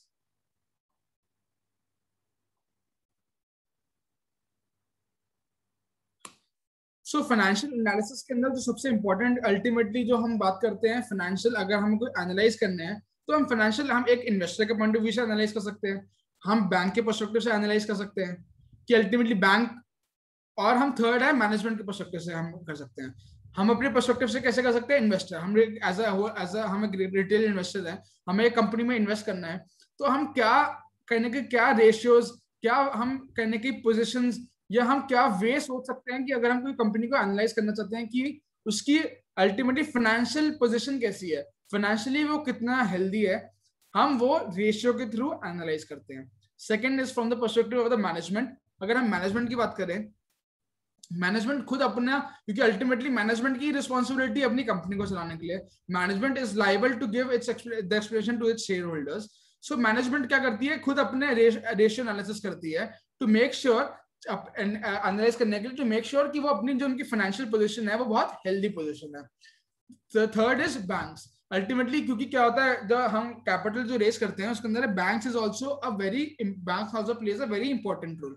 So banks भी जिसको लोन देती है तो वो उसके रेशियो एनालिसिस कंडक्ट करती रहती है टू मेक श्योर कि उसकी जो पोजीशंस है, चाहे वो लिक्विडिटी पोजीशन हो, उसकी ऑपरेटिव इफेक्टिवनेस सही चल रही हो, लॉन्ग टर्म वो कैसे वो डेट को रीपे कर पाएगी, नहीं कर पाएगी, तो बैंक्स भी रेशियो एनालिसिस करती है. जैसे हम बात करें, show directly show an example जिससे बेटर एनालिसिस होगी.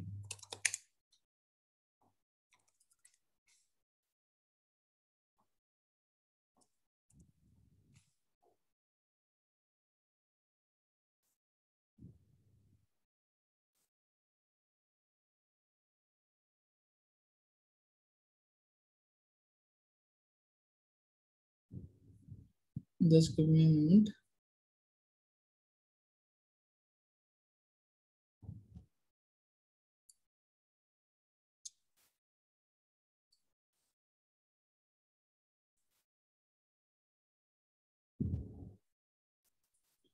जैसे अगर हम बात करें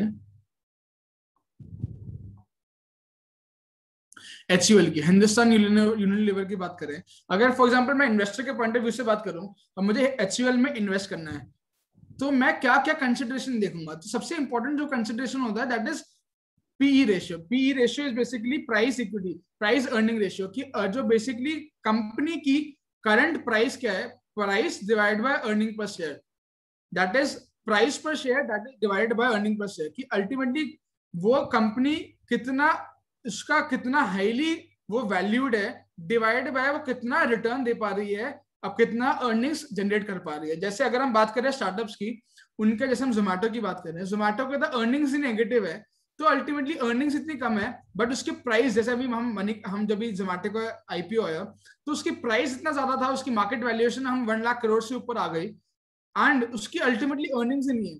तो ये क्वेश्चन जो HUL, जैसे HUL is part of FMCG sector, तो इसकी जो हम बात करते हैं पी रेशियो, पी रेशियो बहुत इंपॉर्टेंट रेशियो अगर हम अंडरस्टैंड करते हैं कोई कंपनी में इन्वेस्ट करने के लिए. जैसे अगर हम बात करें पीयर्स कि अगर HUL के जो पीयर्स हैं, जो उसके कहने के कॉम्पिटिटिव कंपनीज हैं, तो उसका कहने प्राइस ऑफ बुक वैल्यू कितना है, उसका डेट इक्विटी रेशियोस कितने हैं, वो नेट सेल्स कितना जनरेट कर पा रही है, नेट प्रॉफिट कितना है, रिटर्न ऑन इक्विटी कितना है, प्राइस फॉर पी रेशियो कितना है. ये बेसिकली अगर हम एक कंपनी का एनालाइज करना चाहते हैं from the investors point of view, हम एक रेशियो एनालिसिस करते हैं.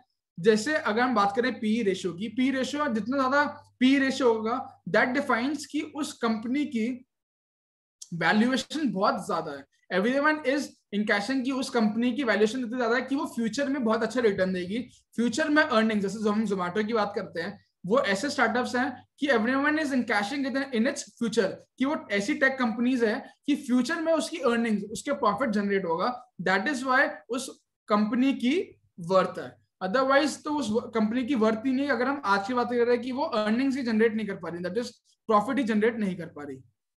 सो अगर हम बात करें एक फाइनेंशियल एनालिसिस करने की, तो ratio analysis is the very important part, कि अगर हम एक कंपनी की फाइनेंशियल हेल्दीनेस, फाइनेंशियली कितने स्ट्रॉन्ग है, हम वो एनालाइज कर सकें. सो रेशियो एनालिसिस के अंदर they are basically 4 type of ratios.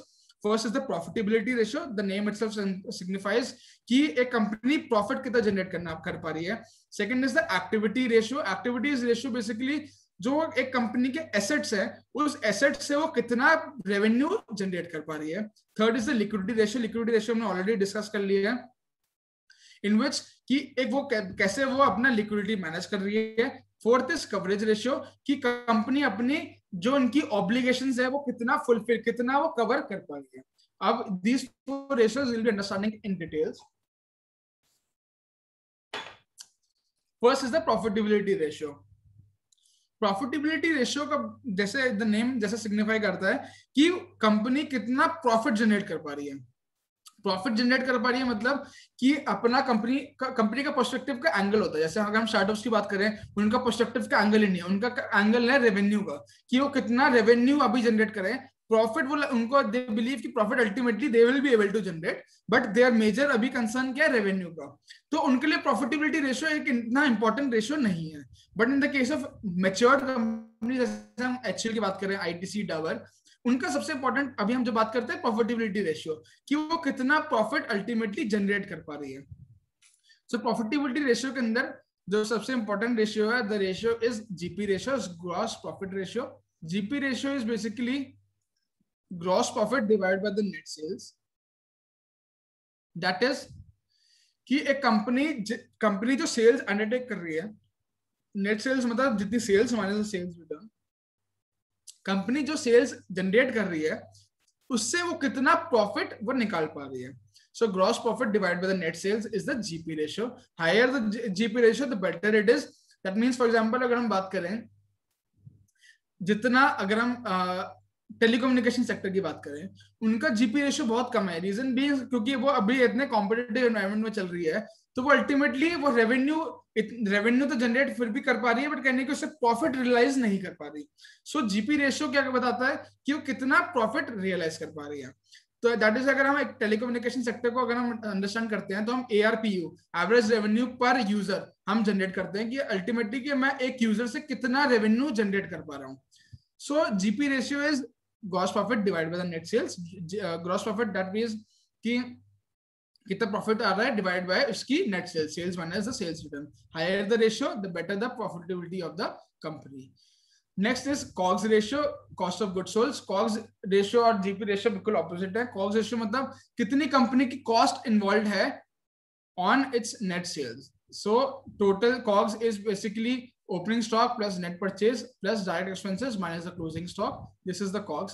Cost of goods sold is opening stock plus net purchases plus the direct expenses minus the closing stock divided by net sales करते हैं तो हमारा COGS ratio आता है. Lower the COGS ratio the better it is, because जितनी कम cost होगी उतना better है उस कंपनी के लिए. और COGS ratio and GP ratio दोनों ऑपोजिट है.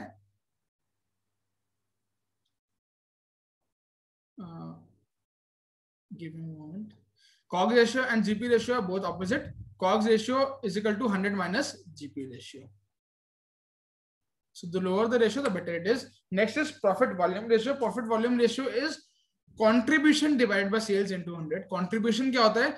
Sales minus only the variable cost. कि मेरी variable cost का मतलब मैं for example मैं FMCG की बात करूं तो मैं लेस का प्रोडक्ट सेल कर रहा हूं, तो लेस का प्रोडक्ट 20 रुपए का है, बट उसमें मेरी वेरिएबल मुझे वो बनाने में कितना खर्चा आ रहा है, तो वो जैसे मेरे बनाने में कितना खर्चा है, फॉर एग्जांपल 8 रुपए है, तो मेरी कंट्रीब्यूशन क्या होगी? Sales minus only the variable cost divided by the sales into 100 is PV ratio. हम जैसे बात करते हैं स्टार्टअप्स की, स्टार्टअप्स क्या करती है? स्टार्टअप हमेशा प्रॉफिट वॉल्यूम रेशियो कहीं के निकालने की कोशिश करती है. रीजन बीइंग जो उनकी मार्केटिंग जो होती है ना, वो कहने की अपने वो बोलती है उनकी डायरेक्ट कॉस्ट इन्वॉल्व नहीं है, तो वो उनकी जो वेरिएबल कॉस्ट जो होती है ना, वो बोलती है कि अगर फॉर एग्जाम्पल मैंने जोमेटो से फॉर एग्जाम्पल मैं जोमेटो की बात करूं, जोमेटो अपना प्रॉफिट वॉल्यूम रेशियो कैसे निकालती है कि इसने फॉर एग्जाम्पल मैंने कोई प्रोडक्ट ऑर्डर किया, वो प्रोडक्ट ऑर्डर किया थ्रू जोमेटो, तो वो ऑर्डर करने के लिए उसने जोमेटो ने कितना रेवेन्यू जनरेट किया और उसको कितना खर्चा हुआ वो कहने की मुझे वो प्रोडक्ट पहुंचाने के लिए, जो उसकी डिलीवरी कॉस्ट हुई, उसके कहने की जो भी इससे खर्चा हुआ, that is only the variable cost that is considered. So contribution is equal to sales minus only the variable cost divided by the sales into 100 is called as profit volume ratio. Next ratio is return on capital employed. Name signifies कि मेरे जितनी भी capital employed है, चाहे वो date की हो, equity की हो, प्रेफरेंस शेयर्स की हो, सारी जो मेरी कैपिटल एम्प्लॉयड में मुझे कितना रिटर्न मिल रहा है. मतलब मेरे सारी कैपिटल एम्प्लॉयड जो भी मेरी कैपिटल एम्प्लॉयड है कंपनी के अंदर, उसमें कितना रिटर्न लेके आ पा रहा हूं, that is called as return on capital employed. Return का मतलब क्या है? Operating net profit before interest and taxes और एबिटा. इसका मतलब हम EBIT लेते हैं. इसका रीजन बीइंग हमारा इंटरेस्ट वो कंपोनेंट है जिसने डेट दिया है, जो capital through in the form of debt दिया है, वो हम कहने के डेट जो दिया है, इस वजह से हम इंटरेस्ट हम एक्सक्लूड करते हैं. और इक्विटी और प्रेफरेंस शेयर्स के अंदर जो भी अमाउंट, जो भी इनकी कॉस्ट इन्वॉल्व है, वो भी हम एक्सक्लूड करके चलते हैं. दैट इज वाई इसके अंदर जो हम लेते हैं return is EBIT. That means मेरा जो operating net profit before interest and taxes. Interest में इसलिए माइनस कर रहा हूं क्योंकि interest is basically return for the debt holders. जिसने मुझे डेट दिया है उसके लिए वो जो रिटर्न है वो तो इंटरेस्ट है, तो इस वजह से हम हमेशा लेते हैं net profit before interest and taxes. But in the case of equity, ultimately equity, return on equity, इसका मतलब इक्विटी शेयर होल्डर को क्या रिटर्न मिल रहा है? इक्विटी शेयर होल्डर को क्या रिटर्न मिल रहा है? इक्विटी शेयर होल्डर को रिटर्न मिल रहा है net profit after taxes. Taxes के बाद जो मेरा पैसे बचते हैं डिवाइडेड बाय मेरा जितना शेयर होल्डर का फंड है into 100 is called as return on equity. इसका ना हम जो डिनोमिनेटर में लेते हैं वो हम लेते हैं कैपिटल एम्प्लॉयड. कैपिटल एम्प्लॉयड चाहे वो मेरा इक्विटी शेयर्स हो, चाहे मेरा रिजर्व एंड सरप्लस हो, प्रेफरेंस शेयर्स कैपिटल हो, लॉन्ग टर्म डेट हो, and minus the non trade assets. So basically हम लॉन्ग टर्म होराइजन के लिए जो भी होता है वो हम लेते हैं under the capital employed. Return on equity के अंदर हम खाली लेते हैं share holder fund, that is only the equity share holder perspective, that is equity share capital, reserve and surplus and the preference share capital. This is called as return on equity. अभी जैसे हमने अभी discuss किया था, HUL का example दिया था, तो उसमें मेंशन था कि वो कितना रिटर्न दे पा रहा है. मैं I will show it again.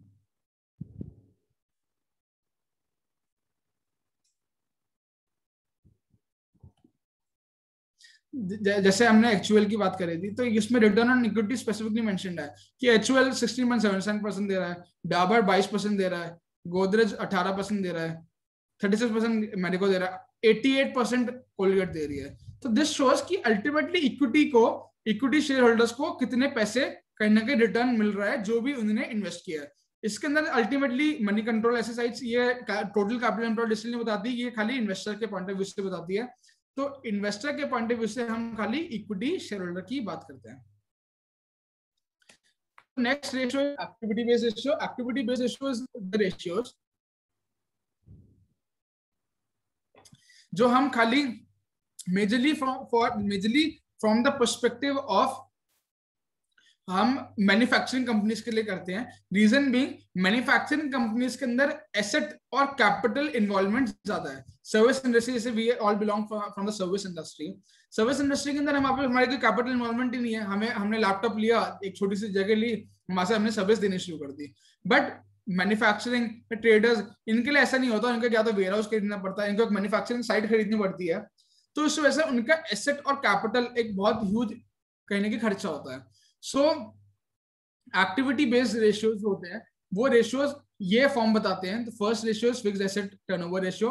ये नेम सिग्निफाइज कर रहा है कि जो फिक्स्ड एसेट्स है उससे कहीं ना कहीं कितना रियलाइज हो पा रहा है उनकी net sales. The ratio is net sales divided by the net fixed assets. an easy way to remember the formula is turnover। अगर हम बात करते हैं टर्नओवर मतलब टर्न, तो मतलब अगर हम फिक्स एसेट की बात करते हैं तो उसको टर्न कर दो, तो मतलब डिनोमिनेटर के अंदर वो हम फॉर्मूला आएगा। So here for example fix asset turnover ratio अगर हम बात करें तो इसका formula is net sales divided by net fixed assets. कि हमारा जो फिक्स्ड एसेट्स है, जो हमारे जो फिक्स्ड एसेट्स हैं उससे हम कितनी सेल्स रियलाइज कर पा रहे हैं। Net fixed assets is equal to FA gross fixed assets minus the accumulated depreciation. Net sales is sales minus the sales return. This ratio indicates how effectively the fixed assets of a company are used. The ratio is majorly used in the manufacturing concerns since sales are produced by the capital investment in the fixed assets. So I believe the concept is clear कि हम ये ratios क्यों हम fixed asset turnover basically activity based ratios क्यों use करते हैं। If anyone has any query, they can ask.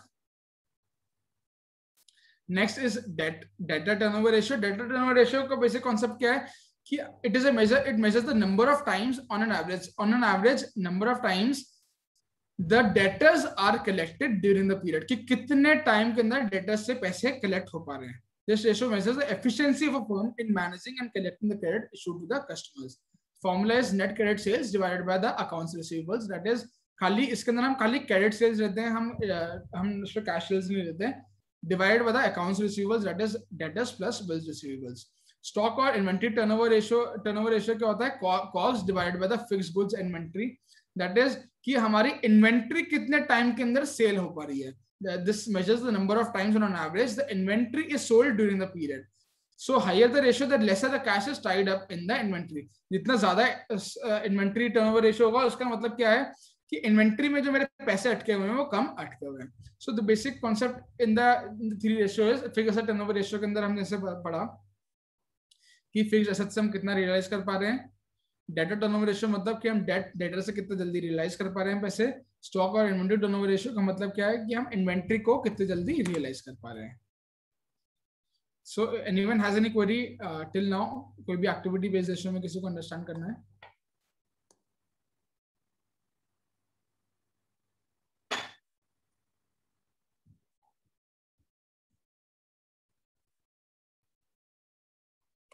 So next is liquidity ratio, जो हमने ऑलरेडी कवर कर लिया है। जो सबसे इंपॉर्टेंट, जो नेक्स्ट इंपॉर्टेंट रेशियो है कवरेज रेशियो। कवरेज रेशियो का कॉन्सेप्ट क्या है कि हमने जो भी डेट लिया हुआ है उस डेट को हम वो डेट कितना कवर कर पा रहे हैं फॉर विद आर अर्निंग्स। की मतलब फॉर एग्जांपल हम बैंक्स के पर्सपेक्टिव से बात करते हैं।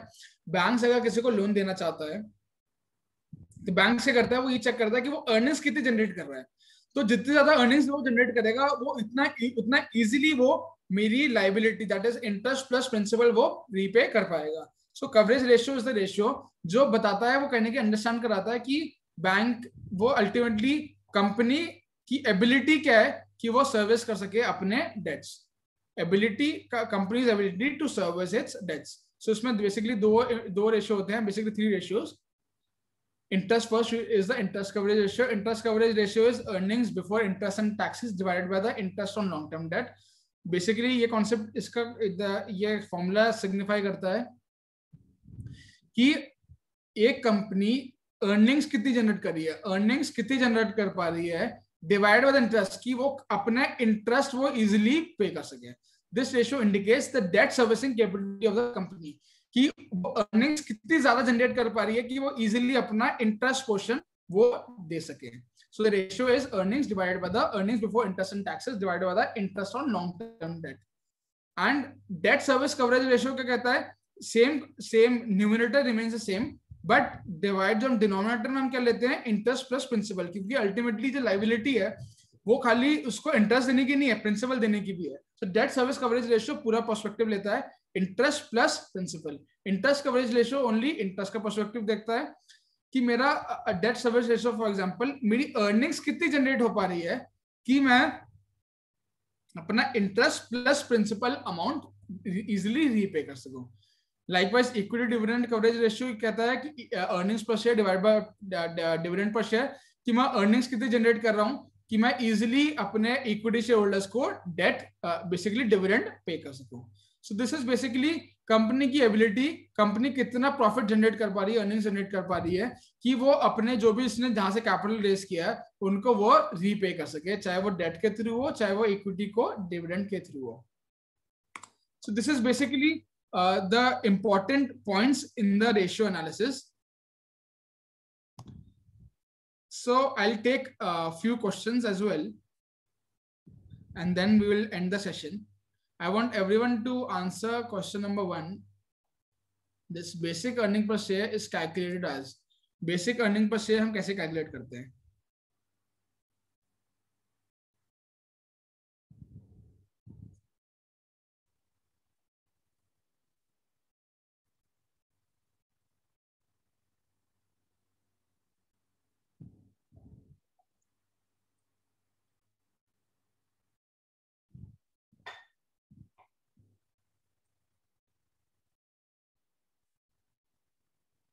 I received 2 answers till now. One is B and the other is A.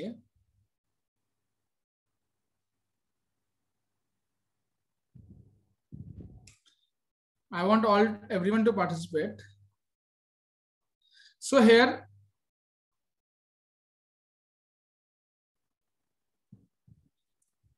I received 2 answers, basically A and B. Question जो arise हो रहा है A और B के अंदर हो रहा है. A क्या कहता है, A कह रहा है, एक कहता है net profit divide by total number of shares. इसका मतलब क्या हुआ कि मेरा कितना नेट प्रॉफिट है डिवाइडेड बाय मेरे कितने टोटल नंबर ऑफ शेयर्स है.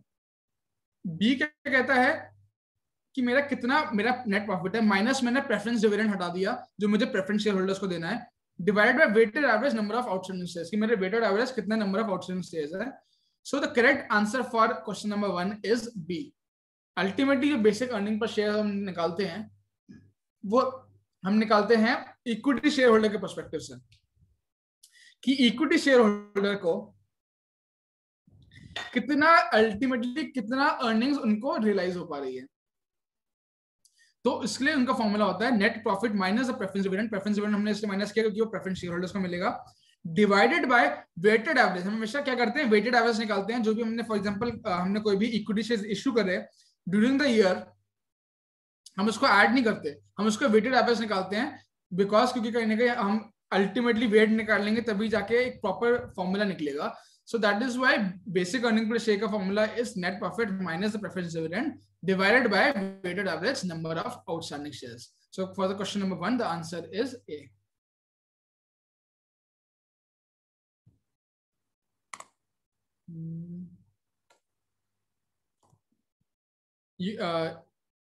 I want everyone to ask question answer. Yes, the PPT will be available.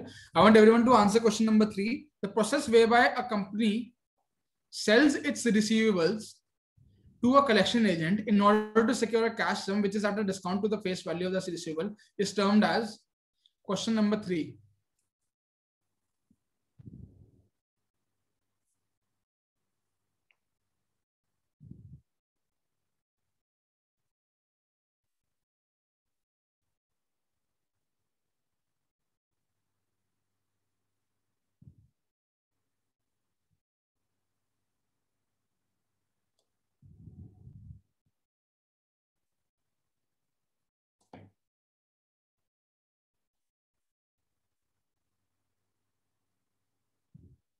हम क्योंकि इसमें रिसीवेबल्स की फैक्टरिंग कर रहे हैं, तो आंसर विल बी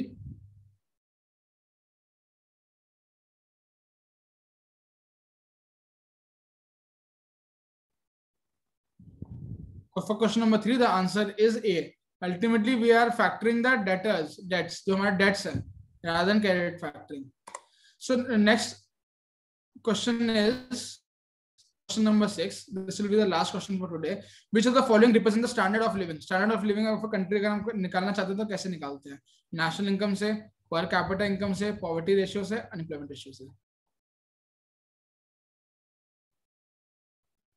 ये एक बहुत बड़ा क्वेश्चन भी अराइज हुआ था रिसेंटली इंडिया के पर्सपेक्टिव से भी. इंडिया का जो पर कैपिटा इनकम है दैट फॉल सो बेसिकली अभी जो सबसे बड़ा कंसर्न क्या अराइज हुआ था, जो इंडिया का जो पर कैपिटा इनकम है that fell below the per capita income of Bangladesh.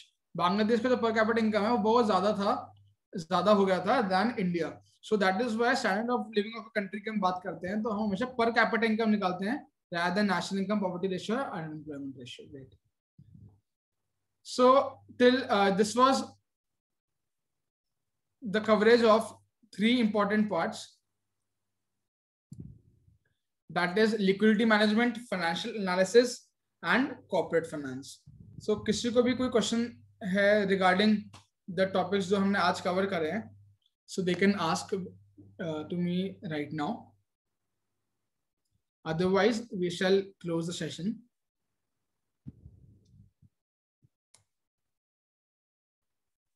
So the PPT will be shared to all. अगर कोई भी issue क्वेश्चन है इस पूरे सेशन के रिगार्डिंग तो they can also personal message me as well. If they think that कोई भी issue create हो रहा है, this is my number and my email ID. कोई भी regarding the 3 topics that I have covered, किसी को कोई भी queries है, they can personally message me anytime. So thank you very much CA Manasuk ji.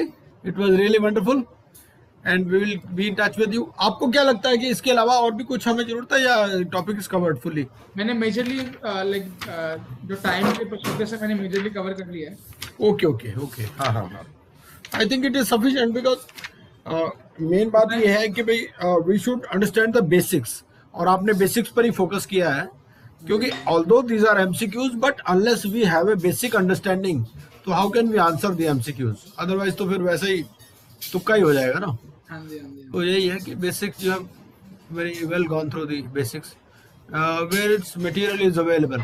Material Manju Mundra ji I think I would prefer जो NCERT की book है ना इकोनॉमिक्स की, तो you can buy that book, that is easily available in the market. आपको NCERT की website पे downloadable भी है वो, तो you can download it from there also. तो I think that is the best in the market. वो 60-70 rupees की है book and you can even download a copy. I will share the pic. NCERT की book है I think it's on micro economics. तो micro and macro both you can see, both are good. That's a good book. हाँ जी, thank you very much. 3 से 4 question बन रहे हैं. Hello हाँ सर, 3 से 4 क्वेश्चन बन रहे हैं, कल वाली में आए थे. अच्छा हाँ, जो फाइनेंशियल मैनेजमेंट से 2 क्वेश्चन तो मेरे ध्यान में अभी पूरे थे. हाँ तो 5 नंबर का है ना जी, 5 नंबर का तो है ही ना. 4 क्वेश्चन थे कल. हाँ जी हाँ. एक क्वेश्चन तो सर उसका आंसर नहीं मुझे आया. हाँ पूछिए आप पूछिए. पूरा याद नहीं सर. जस्ट ना 2 रुपए का डिविडेंड मिलेगा आफ्टर 1 ईयर. ओके. और 2 रुपए का डिविडेंड डिक्लेयर करेंगे और उस टाइम उसका रेट होगा 40 रुपीज. ओके. After 1 year. और आज उसका रेट क्या होगा समझ नहीं. अभी कहाँ से ये आंसर इसका होगा. 4 एक काम कीजिएगा, मुझे स्क्रीनशॉट भेज दीजिए मुझे. सर वो तो क्वेश्चन उसमें आया ना.